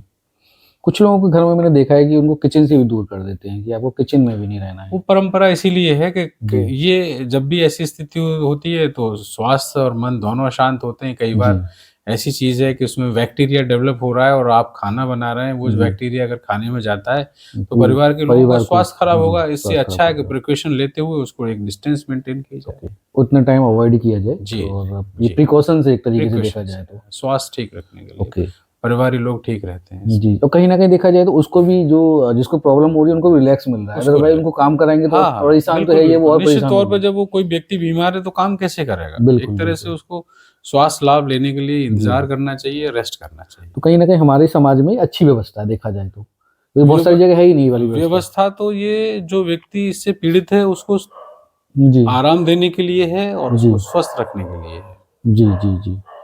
सर एक कहा जाता है कि बहुत सारे लोगों के जीवन में राजयोग होता है, तो राजयोग होता क्या है? और ये कब आता है? किस तरीके के लोगों के पास इसके लिए कुछ करना पड़ता है या ये ऐसे ही बस हमारी कुंडली में है तो हम मतलब एन्जॉय करेंगे लाइफ़ में? राजयोग आता है हर उस कर्मठ व्यक्ति की कुंडली में जो जी, मेहनत करके आगे बढ़ना चाहता है, ओके। किसी से द्वेष नहीं करता है, किसी जी, का धन नहीं लेना चाहता है, जी, मेहनत करके आगे जाता है। और ओके। जो व्यक्ति मेहनत करता है उस हर व्यक्ति की कुंडली में योग बनता है। जी, राजयोग में कहते हैं कि हमारा कोई कारक ग्रह 9th 10th 11th हाउस में आ जाए, उसकी महादशा अंतर्दशा जी, हमें भोगने को मिलती है तो हम उच्च श्रेणी में अग्र होते चले जाते हैं। हमें हुँ, धन की अच्छी व्यवस्था होती है, सामाजिक पारिवारिक प्रतिष्ठा में वृद्धि होती है, जी, उसी को राजयोग कहते हैं। आपके जीवन में जिन जिन चीज़ों की आवश्यकता है वो समय से आपको मिल जाए, जी, उसको आप भोग रहे हैं, वो आपके लिए राज है। जी, राजयोग की निश्चित कोई परिभाषा नहीं है कि आप अगर प्रधानमंत्री हैं तब राजयोग है। जी, राजयोग है कि आप जिस लेवल पे ज़िंदगी जी रहे हैं उस जीवन में उस लेवल पे सारी वस्तुएँ आपको भोगने को मिल जाएँ, आपकी इच्छाएँ सभी पूर्ण हो जाएँ, आपके लिए वही राजयोग है। ओके। आपने बड़ी अच्छी डेफिनेशन बताई सर ये कि ज़रूरी है प्रधानमंत्री हो आप। आप ऐसे भी लाइफ़ को एन्जॉय कर सकते हैं। सर एक हमेशा निकल के चीज़ आती है कि श्राद्ध होते हैं हमारे यहाँ पे। अब श्राद्धों को देखा जाता है बहुत सारे लोग पुण्य भी मानते हैं कि हमारे पितृ आते हैं कहीं न कहीं तो वो तृप्त होते हैं, उनको खाना भोजन जो भी दिया जाता है। तो उनमें फिर बहुत सारे लोगों के दिमाग में ये रहता है कि हमें नया काम नहीं करना है। तो ये क्या सही है? जबकि हमारे तो देवी देव मतलब पूर्वज आ ही रहे हैं, तो उनके साथ उनके उस समय पे क्यों ना हम नया काम कुछ करें? मेरा ये मानना है श्राद्ध पक्ष में एक हुँ, निश्चित समय में जैसे बच्चे का जन्म होता है, जी, उस जन्म की डेट को आदमी हमेशा याद रखता है और उसको सेलिब्रेट करता है। बिल्कुल। ऐसे ही सनातन धर्म में ये 16 दिन ऐसे बनाए हैं जी, कि हर व्यक्ति का निर्वाण जिसे कहते हैं कि मोक्ष प्राप्ति जी, का जी, दिन यानी कि अंतिम दिन जो होता है, जी, पूर्णिमा से लेके कृष्ण पक्ष की पड़वा से अमावस तक ये 16 दिन इसमें आते हैं। जी, जो व्यक्ति जिस तिथि में जाता है, उस जी, तिथि में उन 16 डेज़ में उनको याद करके और ओके, उनके प्रति समर्पित होना, उनके नाम से ब्राह्मण भोज कराना जी, और उनके नाम को याद करना एक अच्छी बात है। ओके, अब ये परंपरा ये है कि हम इसमें कोई शुभ काम ना करें। जी, वैसे तो मेरा मानना है कि कोई भी पूर्वज आपके शुभ काम में कोई व्यवधान नहीं डालेगा, जी, जी, ठीक है ना? तो मेरे हिसाब से लोग उस काम में किसी को तिथि मालूम है, किसी को नहीं मालूम, तो उन जी, 16 डेज़ में वो अपने पूर्वजों को याद करना ही चाहते हैं। ओके, तो इसलिए कहा गया है कि आप पूरे लाइफ़ में बाकी और दिनों में तो सब काम करते ही हैं। ओके, तो इन 16 दिन में आपको रिलैक्स मिलेगा, आप अपने पूर्वजों को याद करिएगा जी, और पूजा-पाठ में थोड़ा संबंध रखिएगा। बाकी तो ओके, फुल टाइम आप पूरे वर्ष कुछ ना कुछ काम करते ही रहते हैं। सही बात है सर 365 दिन में 16 दिन आप अपने पूर्वजों को याद हाँ, करो जिन्होंने हमें सब कुछ दिया है, बिल्कुल, बिल्कुल। तो इससे अच्छा और क्या हो सकता जी, है? जी। सर जैसे रत्नों का क्या इम्पोर्टेंस रहती है एक हमारे जीवन पे और ये इनका क्या फ़र्क पड़ता है? र रत्न सबको धारण करने चाहिए या कुछ गिने-चुने लोगों को ही इसका आप सजेशन देंगे? देखिए, खराब ग्रहों को सही करने का सबसे अच्छा तरीका ये है जी, कि उस ग्रह से संबंधित देवी-देवता की आप पूजा करें। ओके, ठीक है। अपने बुजुर्गों की सेवा करें, उनका आशीर्वाद लें। जी, पशु-पक्षियों को दाना डालें। जी, इससे ग्रह आपका बैलेंस होता है। जी, मेरे हिसाब से जीवन में सबसे पहली इम्पोर्टेंट चीज़ है अपने संत प्रवृत्ति के लोगों को, जी जिनके पास आध्यात्मिक ज्ञान है, उनकी सेवा करने से, उनका आशीर्वाद लेने से जी हमारे ग्रह शांत होते हैं। ओके पहले नंबर पे आता है। जी जी दूसरे नंबर पे आता है व्यक्ति की व्यक्तिगत पूजाएं। जो व्यक्ति जिस ग्रह से संबंधित देवी देवता की पूजा करता है, उसका प्रतिफल उसे मिलता है। बिल्कुल तीसरे नंबर पे मैं समझता हूँ हर्बल ट्रीटमेंट आता है कि जो ग्रह जिससे संबंध रखता है, जिस जी पौधे से संबंध रखता है आयुर्वेद में, जी जी उसकी सेवा करें। जैसे आपका जुपिटर बृहस्पति है, बृहस्पति की नीड है, तो उसका जो पौधा है वो केला बताया गया है। ओके आप केला की सेवा करें, जी केले का दान करें, जी केले के वृक्ष के नीचे भगवान विष्णु का पाठ करेंगे तो ओके ग्रह शांत हो जाएगा। ओके मेरी नज़र में चौथे नंबर पे ये आते हैं स्टोन। ओके अब चूंकि ये तुरंत हानि और लाभ प्रदर्शित करते हैं, जी बहुत महंगे आते हैं, लोग पहन के गौरवान्वित महसूस करते हैं जी कि मैंने इतने हजार रुपए का, इतने लाख जी रुपए का जी रत्न जी पहना है। जी सर तो लोगों की दृष्टि मेरे हाथ पे जाएगी तो सोचेंगे व्यक्ति जी ऑरा बनाने के लिए भी करते और हैं बहुत सारे बनाने के लिए लोग क्या अमीर है। लेकिन जी मेरा मानना है कि ये मेरे हिसाब से फोर्थ नंबर पे आता है। ओके ओके इससे पहले जो मैंने बताया वो तीन चीजें आती जी हैं। एक तरह से जैसे एलोपैथिक मेडिसिन है, जी खाएंगे तुरंत उसका बेनिफिट मिलता होगा, है बिल्कुल मिलता है, जी रिएक्शन आता है। फिर दूसरे नंबर पे आपका होम्योपैथिक है, जी फिर आयुर्वेदिक है, बिल्कुल यूनानी है। यूनानी इसी तरह से इसको मैं मानता हूँ। पहले नंबर पे अपने बुजुर्गों की पूजा है, फिर हमारी व्यक्तिगत पूजा है, फिर जी हमारी आयुर्वेदिक जो जी ग्रह हैं उनसे संबंधित पेड़ पौधों की पूजाएं हैं। चौथे नंबर पे एलोपैथिक स्टोन आता है। मैं ओके एलोपैथिक मानता हूँ इसको। ओके ओके ये मैं फोर्थ नंबर पे रखता हूँ। इसको पहनने से तुरंत लाभ और हानि दोनों तरह की होती जी हैं। जिन लोगों के पास समय कम है वो पूजा नहीं कर सकते, रत्न धारण कर लेते हैं। लोगों ने ना परेशान है वो कहीं ना कहीं दर्द उनकी बॉडी में रहता है दवा भी करा ली लेकिन डॉक्टर भी समझ नहीं पा रहा रिपोर्ट्स नॉर्मल आ रही हैं तो उसके लिए क्या किया जा सकता है ज्योतिष में कि उनको एक्चुअली जो पेन है उससे पेन से रिलैक्स मिले या कहीं कोई ग्रह वगैरह खराब है क्या है उसके लिए क्या सजेस्ट करेंगे आप मैं सजेस्ट करूंगा कि हमारी जन्मपत्री हमारी बॉडी के हर पार्ट को दर्शाती है। ओके हमारी बॉडी के जिस पार्ट में दर्द है, जन्मपत्री के उस पार्ट के संबंधित ग्रह का निराकरण करने से जी राहत मिल जाएगी। उसके लिए मतलब आपके पास आना पड़ेगा उनको चीजें दिखानी पड़ेंगी जरूरी नहीं है मेरे पास आए, जी जी जो भी ज्योतिष जो भी जानते मतलब हैं, ज्योतिषाचार्य जानते हैं हैं, मेरा उससे आप अगर आप जी जी परामर्श लेंगे तो लाभ होगा। सर कभी कभी ये भी रहता है कि जैसे चलो अभी तो हम लोग थोड़े अवेयर हो गए हम बिल्कुल लिखते हैं प्रॉपर तरीके से ना बच्चे पैदा होते हैं तो उनका सेकंड का भी टाइम लिख लेते हैं मैनेज कर लेते हैं पहले सर ऐसा नहीं हुआ करता था तो वो तो अब या जिसको नहीं पता कि क्या है तो उसके लिए फिर क्या सजेशन आप करेंगे कि कुंडली तो उसकी प्रॉपर उसको पता ही नहीं है ज्योतिष में इसकी जानकारी के लिए तीन व्यवस्थाएं बनाई गई हैं। जी आपकी डेट ऑफ बर्थ पता है तो आपकी जन्मपत्री बन सकती है। जी दूसरा, आपका बोलता हुआ नाम जी से अवलोकन किया जा सकता है। जी तीसरा, जब आप अचानक हमारे पास आते हैं तो उससे प्रश्न कुंडली बना के भी आपकी समस्या का समाधान किया जा ओके सकता है। ओके तो इसलिए बहुत आवश्यक नहीं है कि आपके पास डेट ऑफ बर्थ नहीं है तो आप विचलित हैं मैं क्या करूं। जी जी आप जिस नाम से पुकारे जाते हैं उससे भी आपकी राशि का कैलकुलेशन किया जा किया सकता जा सकता है तो समाधान कहीं ना कहीं मिल है, जाएगा समाधान मिल जाएगा उसका। ओके सर एक और क्वेश्चन आता है जैसे हम लोग ज़्यादातर सभी लोग कपड़े तो पहनते ही हैं तो एक ये भी रहता है कि मंडे को ये ड्रेस कप का कोट का मतलब ये कलर पहनना चाहिए मंगल को ये पहनना चाहिए इसका कोई फर्क पड़ता है लाइफ में बिल्कुल। शनिवार को काला पहनना हाँ, चाहिए ऐसा कुछ है क्या देखिए सभी ग्रह अपने अपने रंग को प्रदर्शित करते हैं जी और सभी ग्रह से संबंधित हमारे जो दिन हैं वो भी जी ग्रहों जी से संबंध रखते हैं। अब जैसे सोमवार आपने कहा तो सोमवार चंद्रमा का संबंध रखता है। जितने भी वाइट कलर हैं, लाइट कलर हैं, हमें जी सोमवार को पहनना चाहिए, उससे जी मन खुश रहता है। मंगलवार का दिन है, उसका संबंध रेडिश टच में आता है, लाल कलर से संबंध रखता है, तो हम जी मंगलवार को लाल कलर पहनना चाहिए।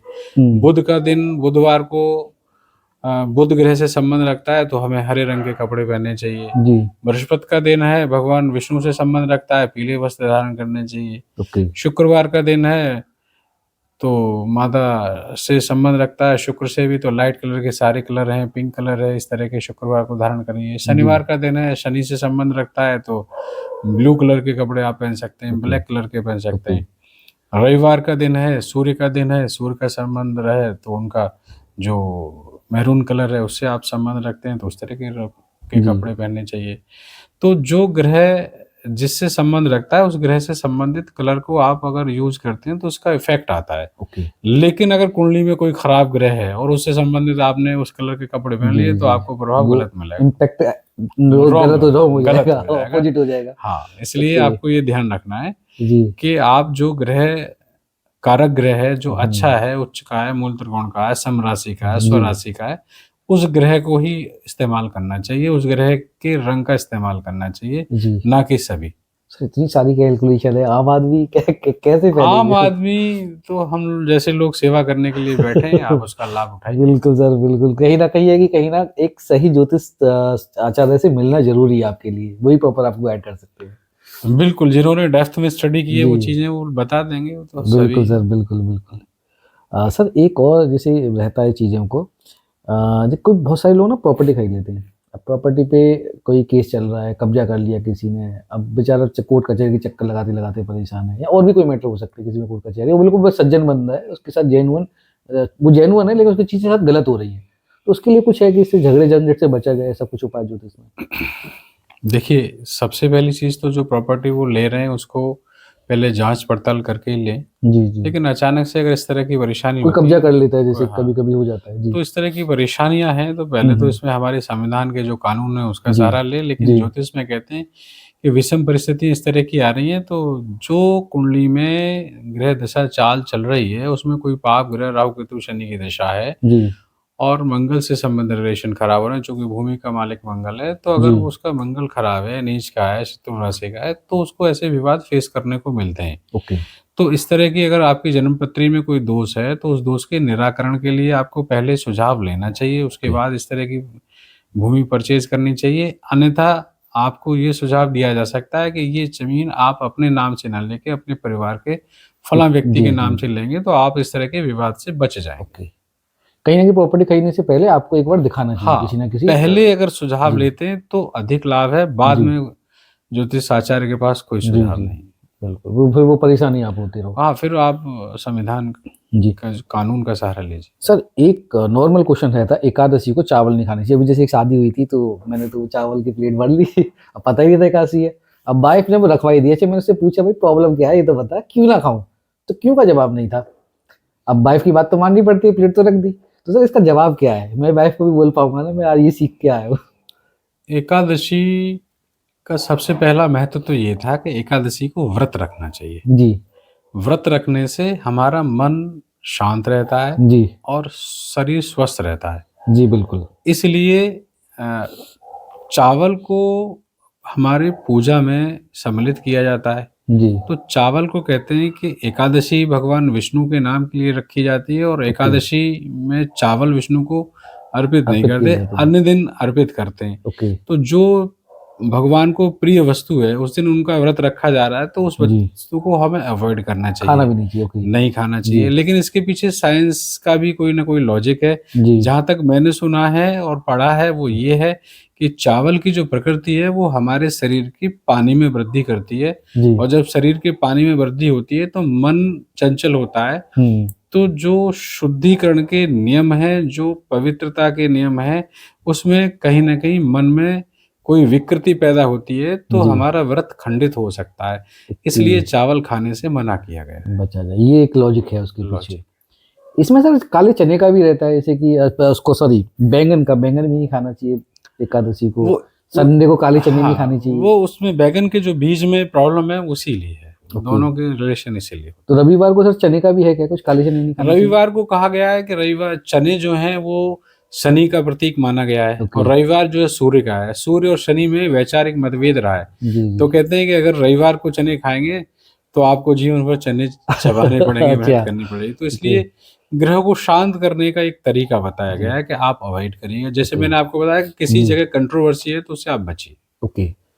तो ये कहीं न कहीं हर चीज़ हमारी इम्पैक्ट ग्रहों पे भी आती है, तो हमें जो हमारे ग्रह मजबूत करना है उसी के अकॉर्डिंग बिल्कुल, काम करना बिल्कुल, चाहिए। जितने भी रिचुअल्स हैं उसके जी, पीछे कहीं न कहीं परंपरागत साइंस भी है जी, और शारीरिक और मानसिक लाभ भी है। जी।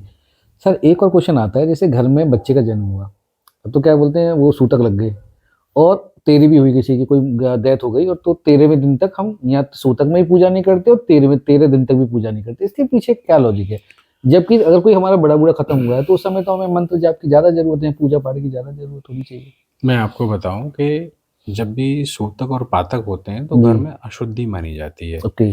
अशुद्धि, अभी आपने एक सवाल और किया था पहले, जी। मासिक धर्म से संबंधित, वो भी अशुद्धि से संबंध रखता था। जी, जी, जी। तो जब हम उस स्थिति में अशुद्धि मान रहे हैं, जी। 3 से 5 दिन घर में पूजा करने के लिए जी, जी। रोकते हैं या फिर उस व्यक्ति विशेष को रोक देते हैं कि आपको पूजा नहीं करनी, किचन में नहीं आना है। जी।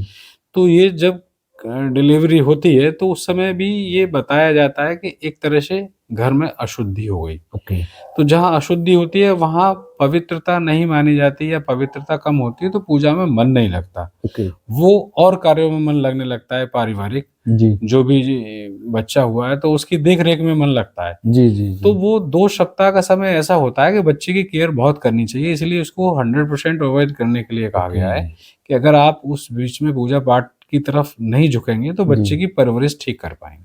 ओके, कहीं न कहीं बच्चा तो आपका भगवान का रूप है ही है, तो हाँ, भाई उस पे ध्यान केंद्रित तो कर लो। इसलिए जी। पूजा का सहारा लेके बच्चे की केयर करने के लिए ओके। अधिक कहा गया है। और सर 13वीं में ऐसा क्यों? 13वीं में पूजा के लिए 13 माना, दिन तक मतलब पूजा 13 क्यों दिन नहीं तक करना ये चाहिए? कहा है कि जैसे अब आप पूजा के लिए कह रहे हैं कि देखिए, मृत्यु जिस व्यक्ति की होती है उसके फोटो के पास दीपक जला के गरुड़ पाठ होता है, नहीं जी, होता है? जी, वो बिल्कुल भी तो होता है। पूजा का एक पार्ट है। जी, जी। लेकिन कहते हैं कि वहाँ सूतक लग जाते हैं तो और वो पातक लगते हैं तो वहाँ भी शुद्धि का ध्यान रखना पड़ता है। अब ऐसी स्थिति में इसलिए जी। कि जिस घर में मृत्यु हुई है उस घर में विभिन्न प्रकार के लोग बार-बार 13 दिन तक मिलने आते हैं। जी, बिल्कुल। कुछ लोग बहुत अशुद्ध होते हैं, कुछ लोग शुद्ध होते हैं। अब जी। कोई व्यक्ति अशुद्ध है, संकीर्ण विचारधारा या संकीर्ण रोग या संक्रामक रोग के साथ आया है, जी। वो आपके घर में प्रवेश कर रहा है, फिर आप उ उससे मिलने के बाद अपनी पूजा में प्रवेश करेंगे। जी।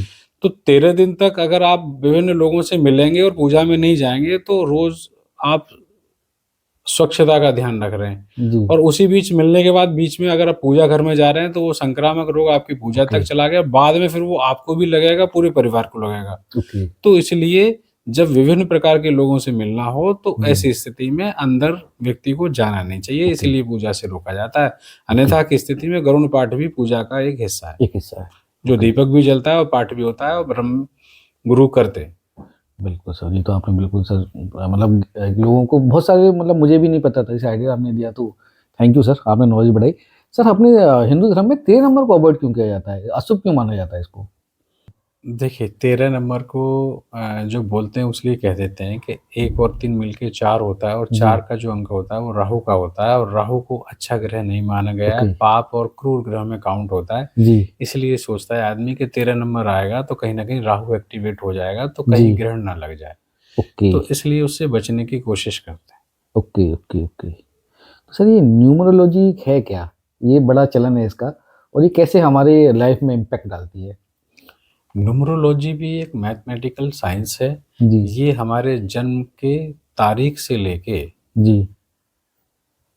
संबंध रखती है। तो जो जिस तारीख में हमारा जन्म होता है उस तारीख को न्यूमरोलॉजी में मूलांक कहते हैं। ओके। वो तारीख आपके जीवन में हर जगह कहीं न कहीं आपको दिखाई देगी। जब आपका जन्म होगा जिस तारीख में, हुँ। उस तारीख को आप देखेंगे कि आप जब शिक्षा ग्रहण करने जा रहे हैं तो उस तारीख को आप जाँच शुरू कर सकते हैं। ऑटोमेटिक वो तारीख होगी। आपका जब आप आगे चल के बड़े होते हैं तो आप कोई भी नंबर लेते हैं उसमें वो नंबर आता है, आपके फ़ोन बिल्कुल। नंबर में आता है, आपके जो रोल नंबर्स होंगे उसमें वो नंबर आता है, सभी जी। जगह वो दिखाई आपको देता है। जी। तो वो मूलांक कहलाता है। दूसरा अंक होता है भाग्यांक। ओके। तो मूलांक और भाग्यांक दोनों ही जो नंबर हैं वो आपकी लाइफ में हमेशा काम करते हैं, अच्छे-अच्छे ओके। काम करते हैं। तो इसलिए आपको उन नंबरों का सहारा लेके आगे निकलना चाहिए। ओके। एक तरह से कहेंगे कि हमारे व्हीकल के 2 व्हील हैं, जी। मूलांक और भाग्यांक। उन ओके। दोनों को आप सही रखेंगे तो आप लंबे समय तक यात्रा करते रहेंगे। ओके। सर इसकी कैलकुलेशन कैसे होती है भाग्यांक की? भाग्यांक की कैलकुलेशन बड़ा सरल है। आपका मूलांक हुँ।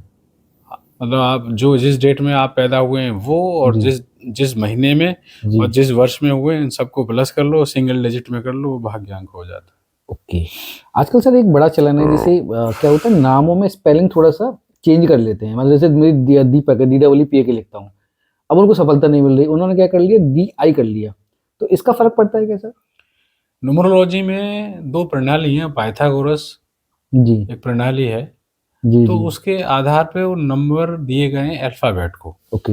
अब आपका नाम दीपक है, DEEPAK लिखते हैं आप, जी। तो उसमें अल्फ़ाबेटिकली उनको प्लस किया नंबरों को, तो आपका जैसे मूलांक जिस डेट में आपका जन्म हुआ है, उससे वो अगर मैच नहीं करता, तो वो अल्फ़ाबेट के जी। स्पेलिंग आगे-पीछे करने से उस नंबर से मैच करके आपके नाम को करेक्ट कर दिया जाता है। तो जी। लाइफ़ में आसानी होती है अचीवमेंट्स में, ओके। परेशानियाँ आपको कम फेस करनी तो पड़ेंगी। इसका ये लॉजिक है। तो वो जी। जो हमारा जो क्या बोलते हैं उसको भाग्यांक उस पे डिपेंड करता है वो।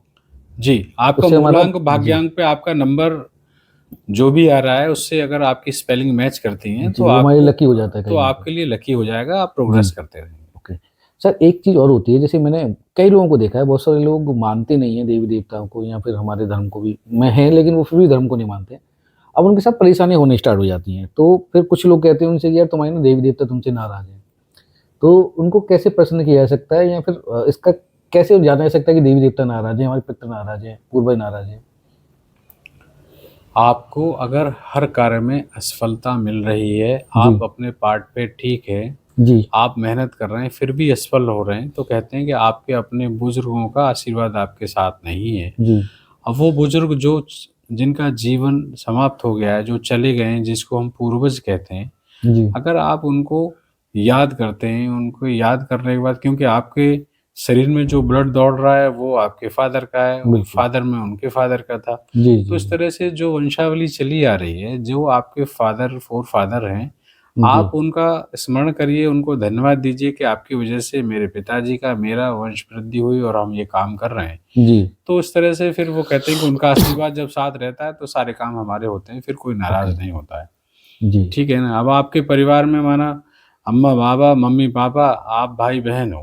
जी। आप कोई काम करने जा रहे हैं, हुँ, ना आपने माँ-बाप की परमिशन ली, ना अम्मा-बाबा की, आपने वो काम कर दिया। तो हुँ। निश्चित तौर पे स्वाभाविक है आपके नाराज़ होंगे वो। स्वाभाविक है कि आपके मम्मी-पापा, अम्मा-बाबा नाराज़ हो सकते हैं कि जी, दीपक ने ये काम कर दिया जो ठीक नहीं था और हमसे परामर्श भी नहीं किया। ओके। तो इसलिए अपने बुजुर्गों से परामर्श करके जो काम करते हैं, उसमें सफलता मिलती है। जी, इसीलिए कहा गया है कि आपके परिवार के निश्चित जो देवी-देवता हैं, स्थानीय देवता हैं, जी, पूर्वज देवता हैं, अगर हम उनका स्मरण करके, उनको याद करके कोई काम करते हैं, जी, तो उन्हें लगता है हमसे परमिशन ले लिए, पूछ जी, लिए, तो फिर हमारे कार्य में कोई व्यवधान नहीं आता है और कार्य संपूर्ण हो जाता है। ओके।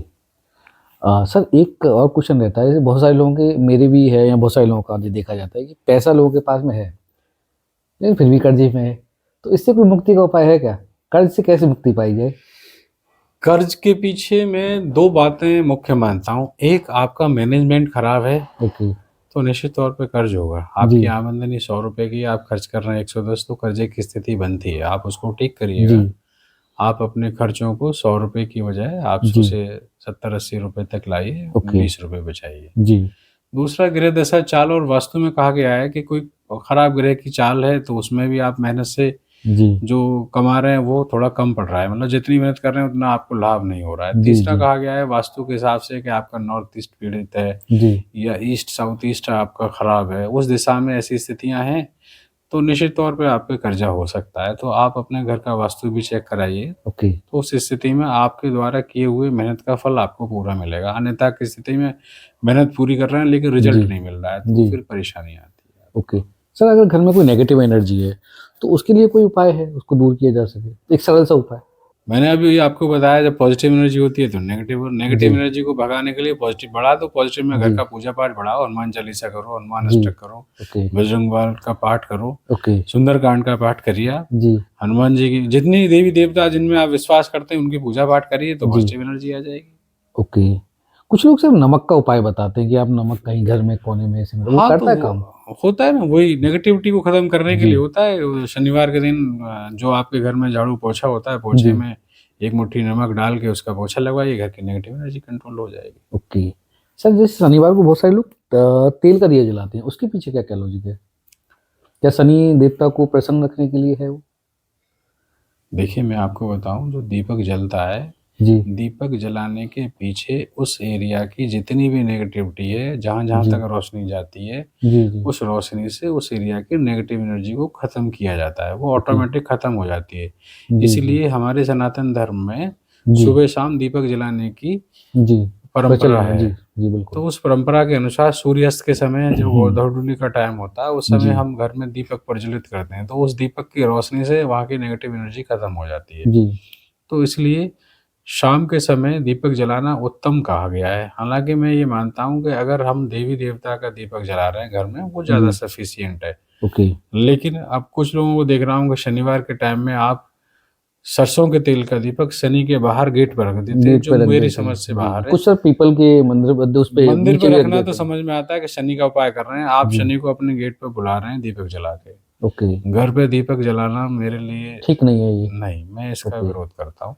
ओके। कि घर के बाहर सरसों के तेल का दीपक नहीं जलाना चाहिए। आप नहीं पीपल के जलाना। पेड़ के नीचे रख दो, वो चलेगा। पीपल पे रख के आइएगा या मंदिर में मंदिर जाइए, में घर रखिए। के बाहर शनि का दीपक आप लगातार जलाएँगे तो कहीं न कहीं शनि को आकर्षित कर रहे हैं। आप खुद ही और आमंत्रित कर लोग रहे हैं। कहते हैं कि शनि से बचना चाहिए और जी आप दीपक जला के घर में शनि का प्रवेश कर रहे हैं। ओके। तो मेरा मानना ये है कि हर शाम दीपक शाम को नहीं जलना चाहिए। जी कुछ विशेष मुहूर्त है, विशेष पूजा-पाठ का दिन है, जैसे या फिर जैसे दीपावली का समय शनिवार का है, लेकिन शाम को पंच महोत्सव में दीपक जी जलता है, तब जी जलाइए। लेकिन तब जलाइए। हर रोज़ शाम को दीपक जलाना शनि का मैं अच्छा नहीं मानता। जो ये तो मानते हैं सर वो तो आपने बहुत मानते हैं। अच्छी नॉलेज दे दी। अक्सर ये लोगों का मतलब चलन चल गया है ये कि च ये सब कोने में मीडिया एक में रख देख देते के हैं चला वो। है, ये जी चलन मेरी समझ से बाहर है। जी जी जिसको जलाना है जलाइए, लेकिन मैं इसका खंडन करता हूँ। ओके। ये तो आपने बहुत अच्छी बात बता दी सर। बहुत सारे लोग जलाते हैं, मेरे तो जानने वाले भी जाते हैं, इवन मेरी वाइफ भी जलाना स्टार्ट कर दी है गलत तो है, गलत है। उसको पता करूंगा कि ये भाई ये वाली देखो। अच्छे ग्रहों को जी आप आकर्षित करने के लिए अपने घर के मंदिर में जलाओ ना, शनि को ओके। आकर्षित करने के लिए क्यों घर के बाहर जलाएगा? क्यों जला रहे हो? बिल्कुल सर उसका बिल्कुल। साइड इफ़ेक्ट आपको मिलेगा ना, फिर आप सुबह कहोगे कि शाम मेहनत कर रहे हैं बिल्कुल, और फल कहाँ से मिलेगा फिर? हाँ, जिसको आकर्षित करोगे जी वही तो फल देगा। बिल्कुल बिल्कुल बिल्कुल। और आपकी सुबह शाम पूजा होती है तो फिर जरूरत ही क्या है? दीप और क्या आकर्षण करना चाह जी रहे हैं आप? जी किसको जी दिखाना चाह रहे हैं? आप देवी-देवताओं को खुश कर रहे हो या अपने घर में जो मंदिर है उसमें सभी विराजमान है, आप उसमें दीपक जलाओ ना जी देसी घी का, जी गेट पे जलाने की कहाँ आवश्यकता है? सही बात है सर। सर एक एक क्वेश्चन आता है जैसे देवी देवताओं का बॉडी पे आना, है ना? कभी हनुमान चालीसा हो रही है, कहीं हम जागरण देख रहे हैं तो देवी आ गई। और ये अक्सर बहुत नॉर्मल को सी चीज़ है, हमने गाँव में बहुत देखी है या फिर जागरण में तो अक्सर हो जाता है। तो ये क्या होता है सर प्रॉपर? या देवी देवता इतने सस्ते हैं कि कहीं भी आ जाते हैं फिर? अरे ये सब मेरी समझ से बाहर की चीजें हैं। जी कोई भी देवी देवता इतना कमजोर थोड़ी होता है जो किसी पे भी आ जाए। हुँ, हनुमान जी में इतनी शक्ति है, कोई कहता है हनुमान जी के कैसे आ जाएंगे? भाई हुँ। तुम्हारा शरीर इस लायक ही नहीं है कि उनके आगमन को बर्दाश्त करो, बाल ही शरीर तो फट झेल नहीं पाया जाएगा, था, है ना? कोई नहीं झेल आप कहाँ पाएगा। झेलोगे? तो ये सब मुझे समझ में नहीं आता, गलत जी, बात लगती है मुझे। आप किसी देवी देवता का ध्यान कर रहे हैं, पूजन कर रहे हैं, तो उनका आशीर्वाद आपको मिल सकता है, लेकिन उनका आह्वान आप पूजा पाठ में करिए, वो आपके ऊपर आ गए, ये मेरी समझ में नहीं आता। ये ओके, चीज़ें कभी-कभी मुझे ऐसा लगता है कि शायद ठीक नहीं है। Okay, okay sir. सर आजकल हर इंसान ना करोड़पति बनना चाहता है, तो उसके लिए कोई उपाय है? या ऐसा मैं कोई मंत्र है वो उसको करोड़पति जी, बनने के लिए आप अपने जीवन में अपने काम के जी, प्रति कर्मठ होइएगा, जी, लगातार निरंतर मेहनत करिएगा, अग्रसर रहिएगा, किसी जी, का दिल ना दुखाएँ, किसी की बद्दुआ ना लें, किसी की आत्मा ना दुखाएँ। जी, आपके पार्ट पे जो काम है उसको निश्चित तौर पे ईमानदारी से, मेहनत से करते रहिए, एक जी, दिन आप करोड़पति हो जाएँगे। बिल्कुल। बिल्कुल सही बात बोली है सर आपने। मतलब अदरवाइज़ क्या होता है बहुत सारे लोग इसका कुछ ना कुछ ऐसा कि कोई मंत्र दे देंगे या कुछ दे देंगे तो आदमी उसी में मंत्र से करोड़पति जी, नहीं, मेहनत उसमें से फँस फँस करोड़पति। उसमें फँस के रह जाता है और कहीं न कहीं वो कर्मठता को भूल जाता है। ना, ना, ना। जी, मंत्र आप किसी ग्रह से संबंधित जी, मंत्र का उच्चारण कर रहे हैं तो ग्रह शांत हो सकता हुँ, है, उसके क्रूर प्रभाव से आपको बचाया जा सकता है, ओके, लेकिन आपको करोड़पति मंत्र बना दे, वो तो संभव आदमी नहीं है, मेहनत ही नहीं करेगा, फिर मेहनत ही तो नहीं सिर्फ़ करेगा। मंत्र कर रहा है। बिल्कुल। एक और सवाल सर जैसे क्या रहता है कि हम सनातन धर्म में हमारे पास में लास्ट जो स्टेज है मोक्ष है। इंसान जन्म मिला है तो मोक्ष के लिए मिला है। ऐसा हम लोगों ने पढ़ा है, सुना है और यही हमारी संस्कृति में है। तो मोक्ष के लिए क्या करना चाहिए आदमी को? कोई देवता मोक्ष दिला सकता है क्या? देखो, हमारी जो इच्छा है, जी, जब तक वो प्रबल है, तब तक हमें मोक्ष प्राप्त नहीं हो सकता। जिस दिन हम संतुष्ट हो जाएँगे, जी, हमारी सारी इच्छाएँ समाप्त हो जाएँगी, जी, उस दिन वो हमारे जीवन का अंतिम मोक्ष जी, जीवन होगा। मोक्ष क्या है? आत्मा को परमात्मा में मिलाना लीन और कर देना। जीवन मरण के चक्र से बाहर जाना। जी, ऐसे मान लीजिएगा एक बहुत बड़ी अग्नि है जी और आपने अपना जलता हुआ दीपक उसमें डाल दिया, जी तो वो दीपक की अग्नि बड़ी अग्नि में मिल गई, तो आप अपनी अग्नि की पहचान कर पाओगे कि मेरे दीपक की अग्नि ज्योति कौन सी है? मतलब ही नहीं है। इसलिए हम अच्छे कर्म करेंगे जी और हमारी कोई भी ऐसी इच्छा नहीं रह जाएगी कि मैं ये काम और कर लूं तब ये ऐसा हो जाए।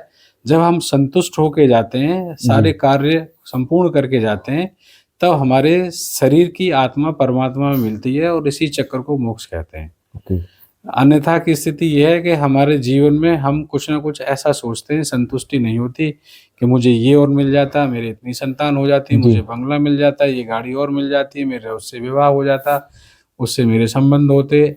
तो जब तक हमारा मन भटकता है तब तक जी मोक्ष नहीं है। वो संतुष्टि के आने के बाद ही मोक्ष की तरफ हम अग्रसरित होते हैं। इसलिए जीवन में कोशिश करिए कि आप किसी का कर्जा ना लें, जी चाहे वो मानसिक रूप से हो, चाहे शारीरिक रूप से हो, जी चाहे आर्थिक रूप से हो।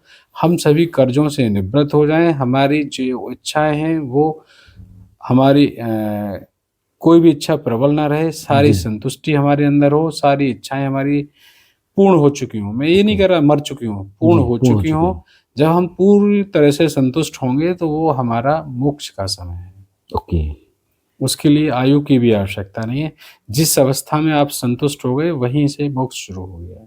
हमें जन्म मिल गया। अब ये जैसे अभी अच्छे कर्म करेंगे तो ऑब्वियसली कि अच्छा-अच्छा मिलेगा, बुरे करेंगे तो बुरा-बुरा मिलेगा। अब मिलेगा तो है ही ना। अब पता है नहीं कहाँ का किसका मिल रहा है और बस भगवान ने ऐसे ही डाल दिया कि भाई पुरानी याददाश्त निपटाओ, नया कुछ करो। तो ये भगवान का अन्याय नहीं करते हमारे साथ पे कि नहीं पता है भगवान नहीं भोगे जा रहे हो पुरानों का या जो ये भी कर्म हमारी वगैरह है। सोच है कि भगवान अन्याय करते हैं। जी, भगवान अन्याय नहीं करते। हम कर्म के आधार पे मैंने अभी अब आपको बताया कि हम किसी का किसी भी स्तर का कोई कर्ज लेके ना जाएँ जी, और संपूर्ण जीवन हमारा संतुष्टि से जाए। जी, तो अगला जो भी एवोल्यूटेड सोल होगी, जो एवोल्यूटेड आत्मा है, जी, वो सही जगह प्रदर्शित होगी। जी, जी, जी, ठीक है ना? अगर हमारे अंदर किसी भी चीज़ की इच्छा जागृत अवस्था में रह गई, तो जी। हमारा अगला जन्म उस इच्छा को पूरी करने के लिए मिलेगा, मोक्ष संभव ही नहीं है। एक सर मेरा ये रहता है कि जैसे हमें तो पता ही नहीं है, तो भगवान ने हमें जन्म दे भी दिया, तो क्यों दे दिया? इसका कोई लॉजिक है या बस ऐसे ही हम आ गए दुनिया में और कुछ भी पता नहीं, बस भोगे जा रहे हैं सब ये चीज़ों को हमारा सुख-दुख को? हमारी सोच है, हमें पता नहीं है, हमें बिल्कुल पता है, हम जो जी, कर्म करके आए हैं, उसके आधार पे हमारा जन्म हो रहा है। वर्तमान जी, में जितने भी हम काम कर रहे हैं, अगर हम पहली बार कोई व्यक्ति कोई चोरी कर रहा होता है, उसे जी, अंदर से जी। आवाज़ आती है, हम गलत काम कर रहे हैं, फिर भी वो कर रहा होता है। बिल्कुल, बिल्कुल। ठीक है? जब सारी चीज़ें हमें पता है, उसके बावजूद भी हम उस काम को कर रहे हैं, जी, तो उसका फल तो हमें भोगने को मिलेगा। अच्छा करेंगे अच्छा, बुरा करेंगे बुरा। जी, जी। आप किसी का कर्ज लेके और देह का त्याग कर दीजिएगा, अगली बार आपको वो कर्ज वापस देने के लिए जन्म लेना जन्म पड़ेगा। लेना पड़ेगा, okay. Sir law of attraction एक चीज़ होती है, ये इसमें आप बिलीव करते हैं? बहुत ट्रेंडिंग है ये लॉ ऑफ अट्रैक्शन या ये संकल्प से सिद्धि वाला भी एक है। हम हमारे तो सनातन धर्म में संकल्प से सिद्धि चलती ही थी कि आप जिसका संकल्प करेंगे तो सिद्धि आपको प्राप्त होगी होगी। वो कोई भी चीज़ हो सकती है। लेकिन अब नया एक चलन आ गया लॉ ऑफ अट्रैक्शन कि आप जैसे ब्रह्मांड में अपनी वाइब्रेशंस करते हैं वो चीज़ें आपको ब्रह्मांड देता है। बिल्कुल, आपका सवाल अच्छा है, लॉ ऑफ अट्रैक्शन। हम जिस काम के लिए अपने मन की स्थिति को पूरी तरह से तैयार करते हैं और उस काम के करने के लिए प्रयास करते हैं, तो वो काम हमारा सफल होता है। जी, अगर हम अच्छा काम करने के लिए मेहनत करेंगे, तो वो अच्छाई की तरफ हम जाना शुरू करेंगे, धीरे-धीरे हम अच्छे हो जाएँगे, उस कार्य को संपूर्ण कर लेंगे। जी, और अगर हम बुरा काम शुरू करेंगे, हमने आज प्रयास किया कि हम चोरी करना शुरू करेंगे, उसकी ट्रेनिंग लेना शुरू करेंगे, एक दिन हम चोरी करना शुरू कर देंगे। बिल्कुल सर, बिल्कुल। तो हमारी संगत के हिसाब से मन की विचारधाराएँ जैसी भी हैं, उसके अनुरूप हम काम करते हैं। इसीलिए कहा गया है कि हमें सत्संग जॉइन करना चाहिए। जी, सत्संग करेंगे तो हमें अच्छी संगत मिलेगी, अच्छी संगत मिलेगी तो हमारी मनगत अच्छी हो जाएगी और अच्छी मंगत होगी तो मनगत अच्छी होगी तो रंगत भी अच्छी होगी। बिल्कुल सर। इसलिए अपने से बड़ों के संपर्क में रहना चाहिए, अच्छे जी, लोगों के संपर्क में रहना चाहिए, अच्छी विचारधाराओं के संपर्क में रहना चाहिए। अच्छे लोग हमारे जी, जीवन में आएँगे तो हमारी बुरी आदत को छुड़वाएँगे और अच्छे संस्कार हमारे अंदर आएँगे। ओके। सर हमारे धर्म में हवन का बड़ा महत्व बताया गया है। तो हमें हवन क्या महीने में या कब करना चाहिए? हवन का जो लॉजिक है जी सबसे महत्वपूर्ण तो ये था कि हम जिस ग्रह देवी देवता से संबंध रख के हवन कर रहे हैं, जी जी तो उनको याद कर रहे हैं, तो वो चीज़ें हम उनको अर्पित कर रहे हैं, उसको वो स्वीकार कर रहे हैं, तो उसको वो जी। बैलेंस कर रहे हैं। ओके। दूसरा इसका लॉजिक ये है कि हवन की जो सामग्री होती है, उससे जो सुगंध आती है, जी उससे उस एरिया की नेगेटिव एनर्जी समाप्त होती है और वहाँ जो बैक्टीरिया होता है, वो समाप्त हो जाता है। ओके। तो हवन करने से 3 लाभ होते हैं। जी एक, जिस ग्रह से संबंधित कर रहे हैं वो शांत होगा, देवी जी। देवता का हमें आशीर्वाद मिलेगा, वहाँ की नेगेटिव एनर्जी खत्म होगी और वहाँ का बैक्टीरिया खत्म होगा। ओके। तो ये हवन का है और मेरे ख्याल से हवन तो कभी भी किया जा सकता है, इसका कोई पर्टिकुलर तिथि वगैरह डेट वगैरह देखी जाएगी क्या? वैसे तो ज्योतिष में इन चीज़ों की बारीकियां दी हैं कि जो भी जी काम करो सोच समझ के करो, शुभ समय में करना चाहिए, शुक्ल पक्ष होना चाहिए, जी तिथि अच्छी होनी चाहिए, दिन अच्छा होना चाहिए, जी ठीक है ना? आपकी राशि पे आपका चंद्रमा सूट करना चाहिए। जी। ऐसी स्थिति में करते हैं तो उसका लाभ अधिक मिलता है। ओके। सर जैसे अभी हम सब लोगों की ना ये हाथों की रखी हुई हैं, तो ये फ़र्क पड़ता है इसमें कौन-सी भाग्य की है या कौन-सी आपकी एज की है, ऐसा कुछ होता है सर?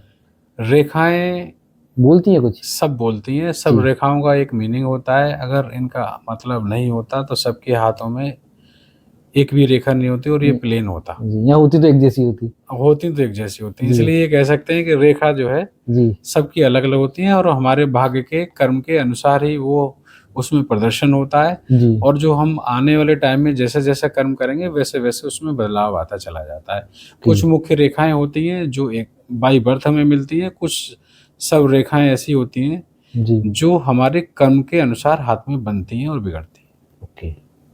ये मतलब चेंज होती रहती है, जी, परमानेंट जैसा कुछ नहीं है। कुछ रेखाएँ परमानेंट हैं लेकिन जी, कुछ हमारे कर्म के आधार से परिवर्तित होती हैं। ओके।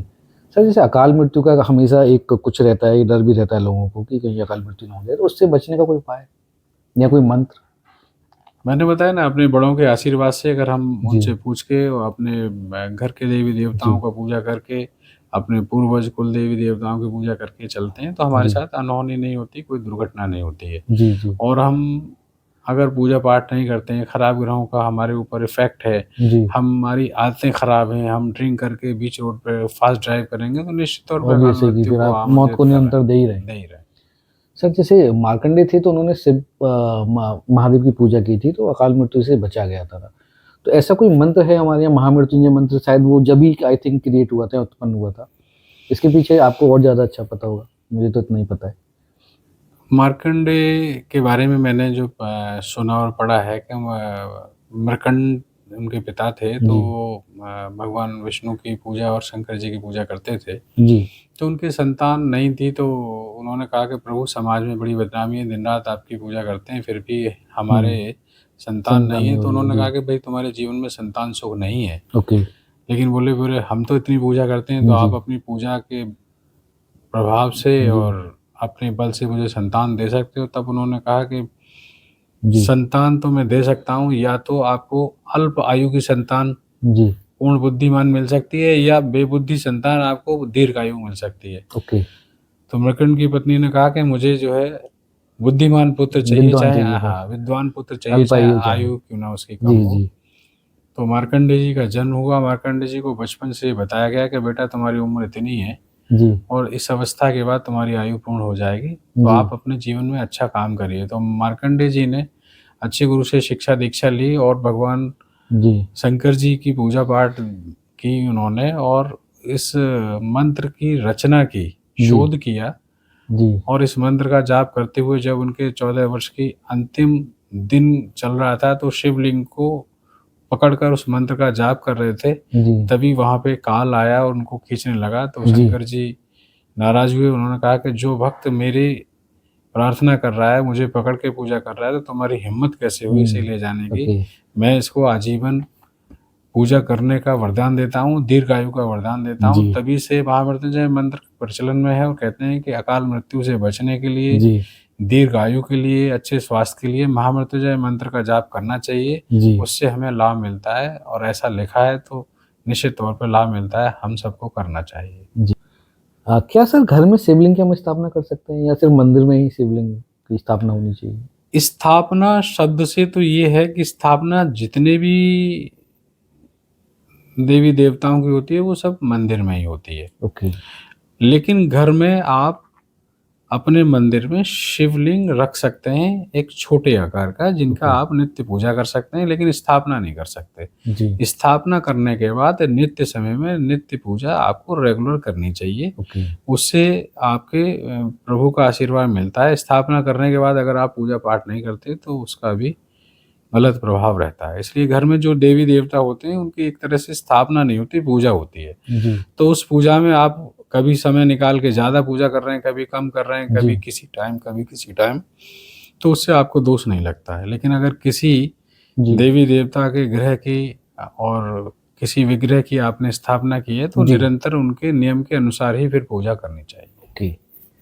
ये जैसे कभी मंदिरों में हम अपने घर में मंदिर में ना मूर्ति ऐसी ले आते हैं तो प्रतिष्ठित नहीं करवाते पूजा पाठ के माध्यम से, तो क्या वो ऑटोमेटिक प्रतिष्ठित हो जाती हैं या करवाना जरूरी है?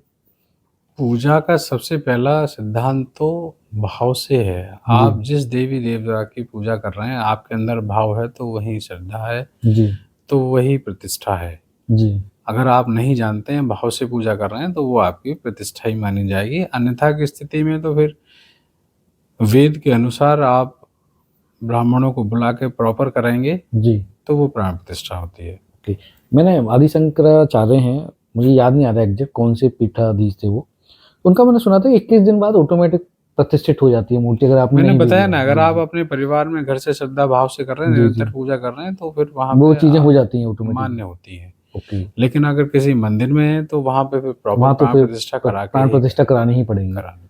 और सर जैसे कभी कभी हमने भी ये भी देखा है कि मूर्तियां ना एक की जगह 4 4 5 5 3 3 2 2 भी हो जाती हैं, तो क्या वो नेगेटिव चीजों को फिर लाती हैं या फिर उसका कोई नेगेटिव इम्पैक्ट आता है या फिर चलता है ऐसे ठीक है एक की जगह 2 भी आ जाएंगे? मेरा मानना तो ये है कि भगवान हैं, घर में रखें, आप उनका पूजा पाठ जी। करेंगे तो उससे कोई नुकसान नहीं होता है। लेकिन जी। जब से वर्तमान समय में जितने भी यूट्यूब पे ये वास्तुशास्त्री जी। जी। जी। जी। आए जी। हैं, उन्होंने ये कहना शुरू कर दिया कि 2 शिवलिंग ना हो, 2 शंख ना हो, 2 जी। गणेश ना हो, जी। तो जी। लोगों में भ्रम पैदा है। लेकिन मेरा मानना है कि घर में ओरिजिनल तो अम्मा-पापा के बाद मम्मी-पापा हैं, जी। मम्मी-पापा के बाद हमें, जी। 2 अम्मा-पापा जी। और 2 मम्मी-पापा कैसे हो सकते हैं? तो इसलिए बिल्कुल। मैं एक-एक रखते हैं तो जी। उनकी मान्यता अधिक है, श्रद्धा भाव से कर सकते हैं। अगर अतिरिक्त भी हैं, जी। तो पूजा पाठ तो आप कर सकते हैं, है ना? जी। गलत कोई नेगेटिविटी किसी में नहीं आती है। लेकिन ओके। ये प्रचलन में आ गया है कि 2 शिवलिंग ना हो, 2 शंख ना हो, तो जी। अगर प्रचलन में है तो आप इसका भी ध्यान रख सकते एक हैं। ही देवी देवता को मतलब 2 मूर्तियाँ हैं तो फिर और मत लेके आओ, अगर हैं तो चलो ठीक है। हैं तो, लेकिन जो भी हैं उनका निरंतर पूजा पाठ जी। करिए, जी। जी। सम्मान करिए, याद करिए, उनकी जो भी परंपरा के अनुसार जी। पूजा है आप करते रहिएगा। ओके। तो आपकी तरफ से सर मेरी तरफ से तो बहुत सारे क्वेश्चन मैंने आपसे पूछ लिए, थैंक यू सो मच। आप कुछ और मैसेज देना चाहते हैं जो मैं पूछना भूल गया या आपको लगता है कि यार ये दीपक बताना बहुत ज़रूरी है लोगों को? दीपक, मेरा मानना ये है कि हर जी। व्यक्ति को अच्छे कर्म करने चाहिए। जी। सुबह जी। उठ के अपने माँ-बाप को प्रणाम करके, नहा धो के भगवान के मंदिर में, आपके घर में जो भी विराजमान हैं, उनका याद करके, उनका जी। स्मरण करके, उसके बाद आप अपने कार्यस्थल पे जाएँगे और लोगों का आशीर्वाद लेंगे, किसी का बुरा नहीं करेंगे, किसी की आत्मा नहीं दुखाएँगे, तो जी। आपके जीवन में कभी कोई कष्ट नहीं आएगा। ओके। अगर जन्म पत्ती से संबंध की बात है, तो हम अगर पूर्व जन्म के खराब ग्रहों को, खराब अपने कार्यों को इस जन्म में अच्छा करना चाहते हैं, तो निरंतर मेहनत करते हुए अच्छा काम करिएगा और जी। सबका सम्मान करिएगा। ओके। क्या सर कोई अगर ज्योतिष से रिलेटेड आपसे कोई क्वेश्चन पूछना चाहे तो मैं आपका नाम नंबर दे सकता हूँ? हाँ, हाँ, दे दीजिए। Thank you so much sir, आपने इतना सारा टाइम दिया मुझे चलिए, लगभग 2 घंटे हो गए और वो भी आपकी जिज्ञासा एक थी, दिन में। मिलने की कुछ सवाल थे आपके, जी। तो मैंने सोचा आपके जवाब दे दूँ, लेकिन मेरी बहुत यही अच्छे सर आपने मतलब। मान्यता है कि जी। जी हर प्लीज़। हर व्यक्ति को अपने माँ-बाप का सम्मान करना जी। चाहिए। जी। माँ-बाप इस जन्म के प्योर शुद्ध सोना है, गोल्ड है, उनकी कोई जगह नहीं ले सकता और उनसे अच्छा कोई आपके बारे में सोच नहीं बिल्कुल सकता। सर। तो हर व्यक्ति को पहले अपने माँ-बाप की जी। सेवा करनी चाहिए, उनका आशीर्वाद लेना चाहिए, उसके बाद अपने परिवार का कल्याण करने के लिए अच्छे से मेहनत करनी चाहिए। Thank you so much sir, आपने इतनी सारी अच्छी बातें बता दी। अदरवाइज़ मैंने बहुत सारे लोगों को देखा है, यूट्यूब पे देखा है, टीवी पे देखा है, तो जो भी ज्योतिषाचार्य हैं, वो बहुत सारी चीज़ें ऐसी बताते हैं कि जो मतलब ये कर लो, वो कर लो या ऐसे ये मतलब कोई मंत्रोच्चारण कर लो, ये कपड़े पहन लो, उससे सब चीज़ें हो जाएँगी सही। लेकिन आपने इतनी अच्छी चीज़ें बताई जो हमारे सनातन धर्म में चल ही रही हैं, क्योंकि मम्मी पापा माँ बाप के से बढ़कर ना कुछ मैंने भी आपको नहीं है। बताया सारे ग्रहों का संबंध हमारे परिवार के सभी लोगों से सभी है। लोगों हम से। अपने परिवार के सभी लोगों का मान जी। सम्मान आदर करेंगे, उनका आशीर्वाद लेंगे तो कुंडली के सारे ग्रह ठीक रहेंगे। ऑटोमेटिक से हो जाएंगे। इससे सरल उपाय हो क्या सकता इससे है? सरल उपाय कुछ और ये नहीं तो है। हम यूज्ड टू है माँ बाप के, अगर नहीं छू रहे तो अब ये स्टार्ट कर दो। बिल्कुल कर दो। मैं तो वर्तमान में ये देख जी। पा रहा हूँ कि माँ बाप बच्चे से कोई बात कर रहे हैं, वो एक बार में नहीं सुन रहा, 2 बार में नहीं सुन रहा, 3 बार में, तो ग्रह जी। तो अपने आप ही खराब हो जाएगा। बिल्कुल सर, बिल्कुल। तो आप सबसे पहला अपना ग्रह बैलेंस करना चाहते हैं तो अपने घर में एक्टिव होकर सबसे पहले माँ बाप की सेवा जी। करिए। उनसे भी कोई बुजुर्ग अम्मा बाप हैं उनकी सेवा करिएगा, ब्लेसिंग्स लेनी है ना? चाहिए। ब्लेसिंग्स लेने चाहिए। आप अगर शादीशुदा हैं तो अपनी जी। पत्नी का सम्मान करिएगा, अपने बच्चों को प्यार करिएगा, जी। आपके सारे ग्रह ठीक हो जाएंगे। बिल्कुल भाई सर। ग्रहों में क्या है, 9 ग्रह हैं और जी। परिवार में 9 रिश्ते हैं। सारे बिल्कुल। रिश्तों को बैलेंस कर लो। जी। अम्मा बाबा को, मम्मी पापा को, बुआ जी। को, चाचा को, ताऊ को, जी। ठीक है, और अपने बहन भाइयों को, सारे ग्रह बैलेंस हो गए। उनको सारे बैलेंस करेंगे, ग्रह बैलेंस हो इसी जाएंगे। इसी आसान आपने जिस इतना अच्छा रिश्ते को आसान। आप खराब कर देंगे जी। वही ग्रह खराब हो जाएगा। तो बिल्कुल। मेरा ये मानना है कि कुंडली में ग्रह ठीक करने हैं तो अपने परिवार के रिश्तों को मजबूत कर लो, सारे ग्रह ठीक होंगे। आपने तो आसान सा तरीका बता दिया, ये करते ही हम लोग। इससे आसान कोई नहीं है, लोग नहीं करते। जो जी। नहीं जी। करते वो परेशान वो है, परेशान दूसरों है। को देख रहे हैं कोई और दूसरा शॉर्टकट कोई जी। रास्ता अपनाने की कोशिश करते हैं। बिल्कुल। मेरा मानना ये है, मैं तो अपनी विद्यालय में, अपनी कक्षा में भी बच्चों को यही सिखाने की कोशिश करता हूँ जी। कि आप सबसे पहले एक अच्छे इंसान बनिए। जी। आपका शिक्षा का प्रभाव आपके व्यवहार में झलकना चाहिए। बिल्कुल सर। जब मौका लगे गलत आदत छोड़ दो, जी। जब मौका लगे अच्छी चीज सीख लो। एक्सेप्ट कर लो, जब स्वीकार कर लो। एक्सेप्ट कर लेंगे चीजें ठीक होती चली जाएंगी। किसी में बुराई मत ढूंढो, उसके जी। अंदर जितनी भी अच्छाई हैं उस पे उसे ढूंढने की कोशिश करो, बुराइयों से बचो। जी। मैं तो कभी कभी बच्चों से कहता हूँ कि अगर आपकी जिज्ञासा सीखने की है तो हम चोर से भी कुछ ना कुछ कुछ ना कुछ सीख। सीख सकते हैं। बिल्कुल। तो एक बच्चे ने सवाल कर दिया कि सर क्या चोर सीख से सकते क्या हैं? सीख सकते हैं? तो मैंने कहा कि देखिए, मुझे उसमें 2 चीजें बहुत अच्छी जी। लगती हैं। एक, जब वो चलता है तो उसकी आहट नहीं होती, तो उसकी कदम चाल बहुत अच्छी है। बिल्कुल। तो आप जब भी चलो तो आपकी चल में आवाज नहीं होनी जी। चाहिए, है जी। ना? आप मतलब अपने जीवन में ऐसा व्यवहार करें कि आपकी वजह से कोई डिस्टर्ब ना कोई हो, डिस्टर्ब ना हो। तो वो बिल्कुल। आपकी चाल बताती है। बिल्कुल। दूसरा, उसकी जो स्वास्थ्य है वो बहुत अच्छा है, जी। अपने स्वास्थ्य का बहुत ध्यान रखता है ध्यान कि अगर वो चोरी करने जाएगा, उसे खांसी होगी तो पकड़ा जाएगा, इसलिए वो बिल्कुल। बिल्कुल स्वस्थ होता है। तो आप अपने जीवन में अपने व्यवहार को सही रखिए और अपने स्वास्थ्य को स्वास्थ्य सही से। रखिए, दोनों चीजें ठीक हो जाएंगी, जो चोर से भी सीखने को मिलती हैं। बिल्कुल सर।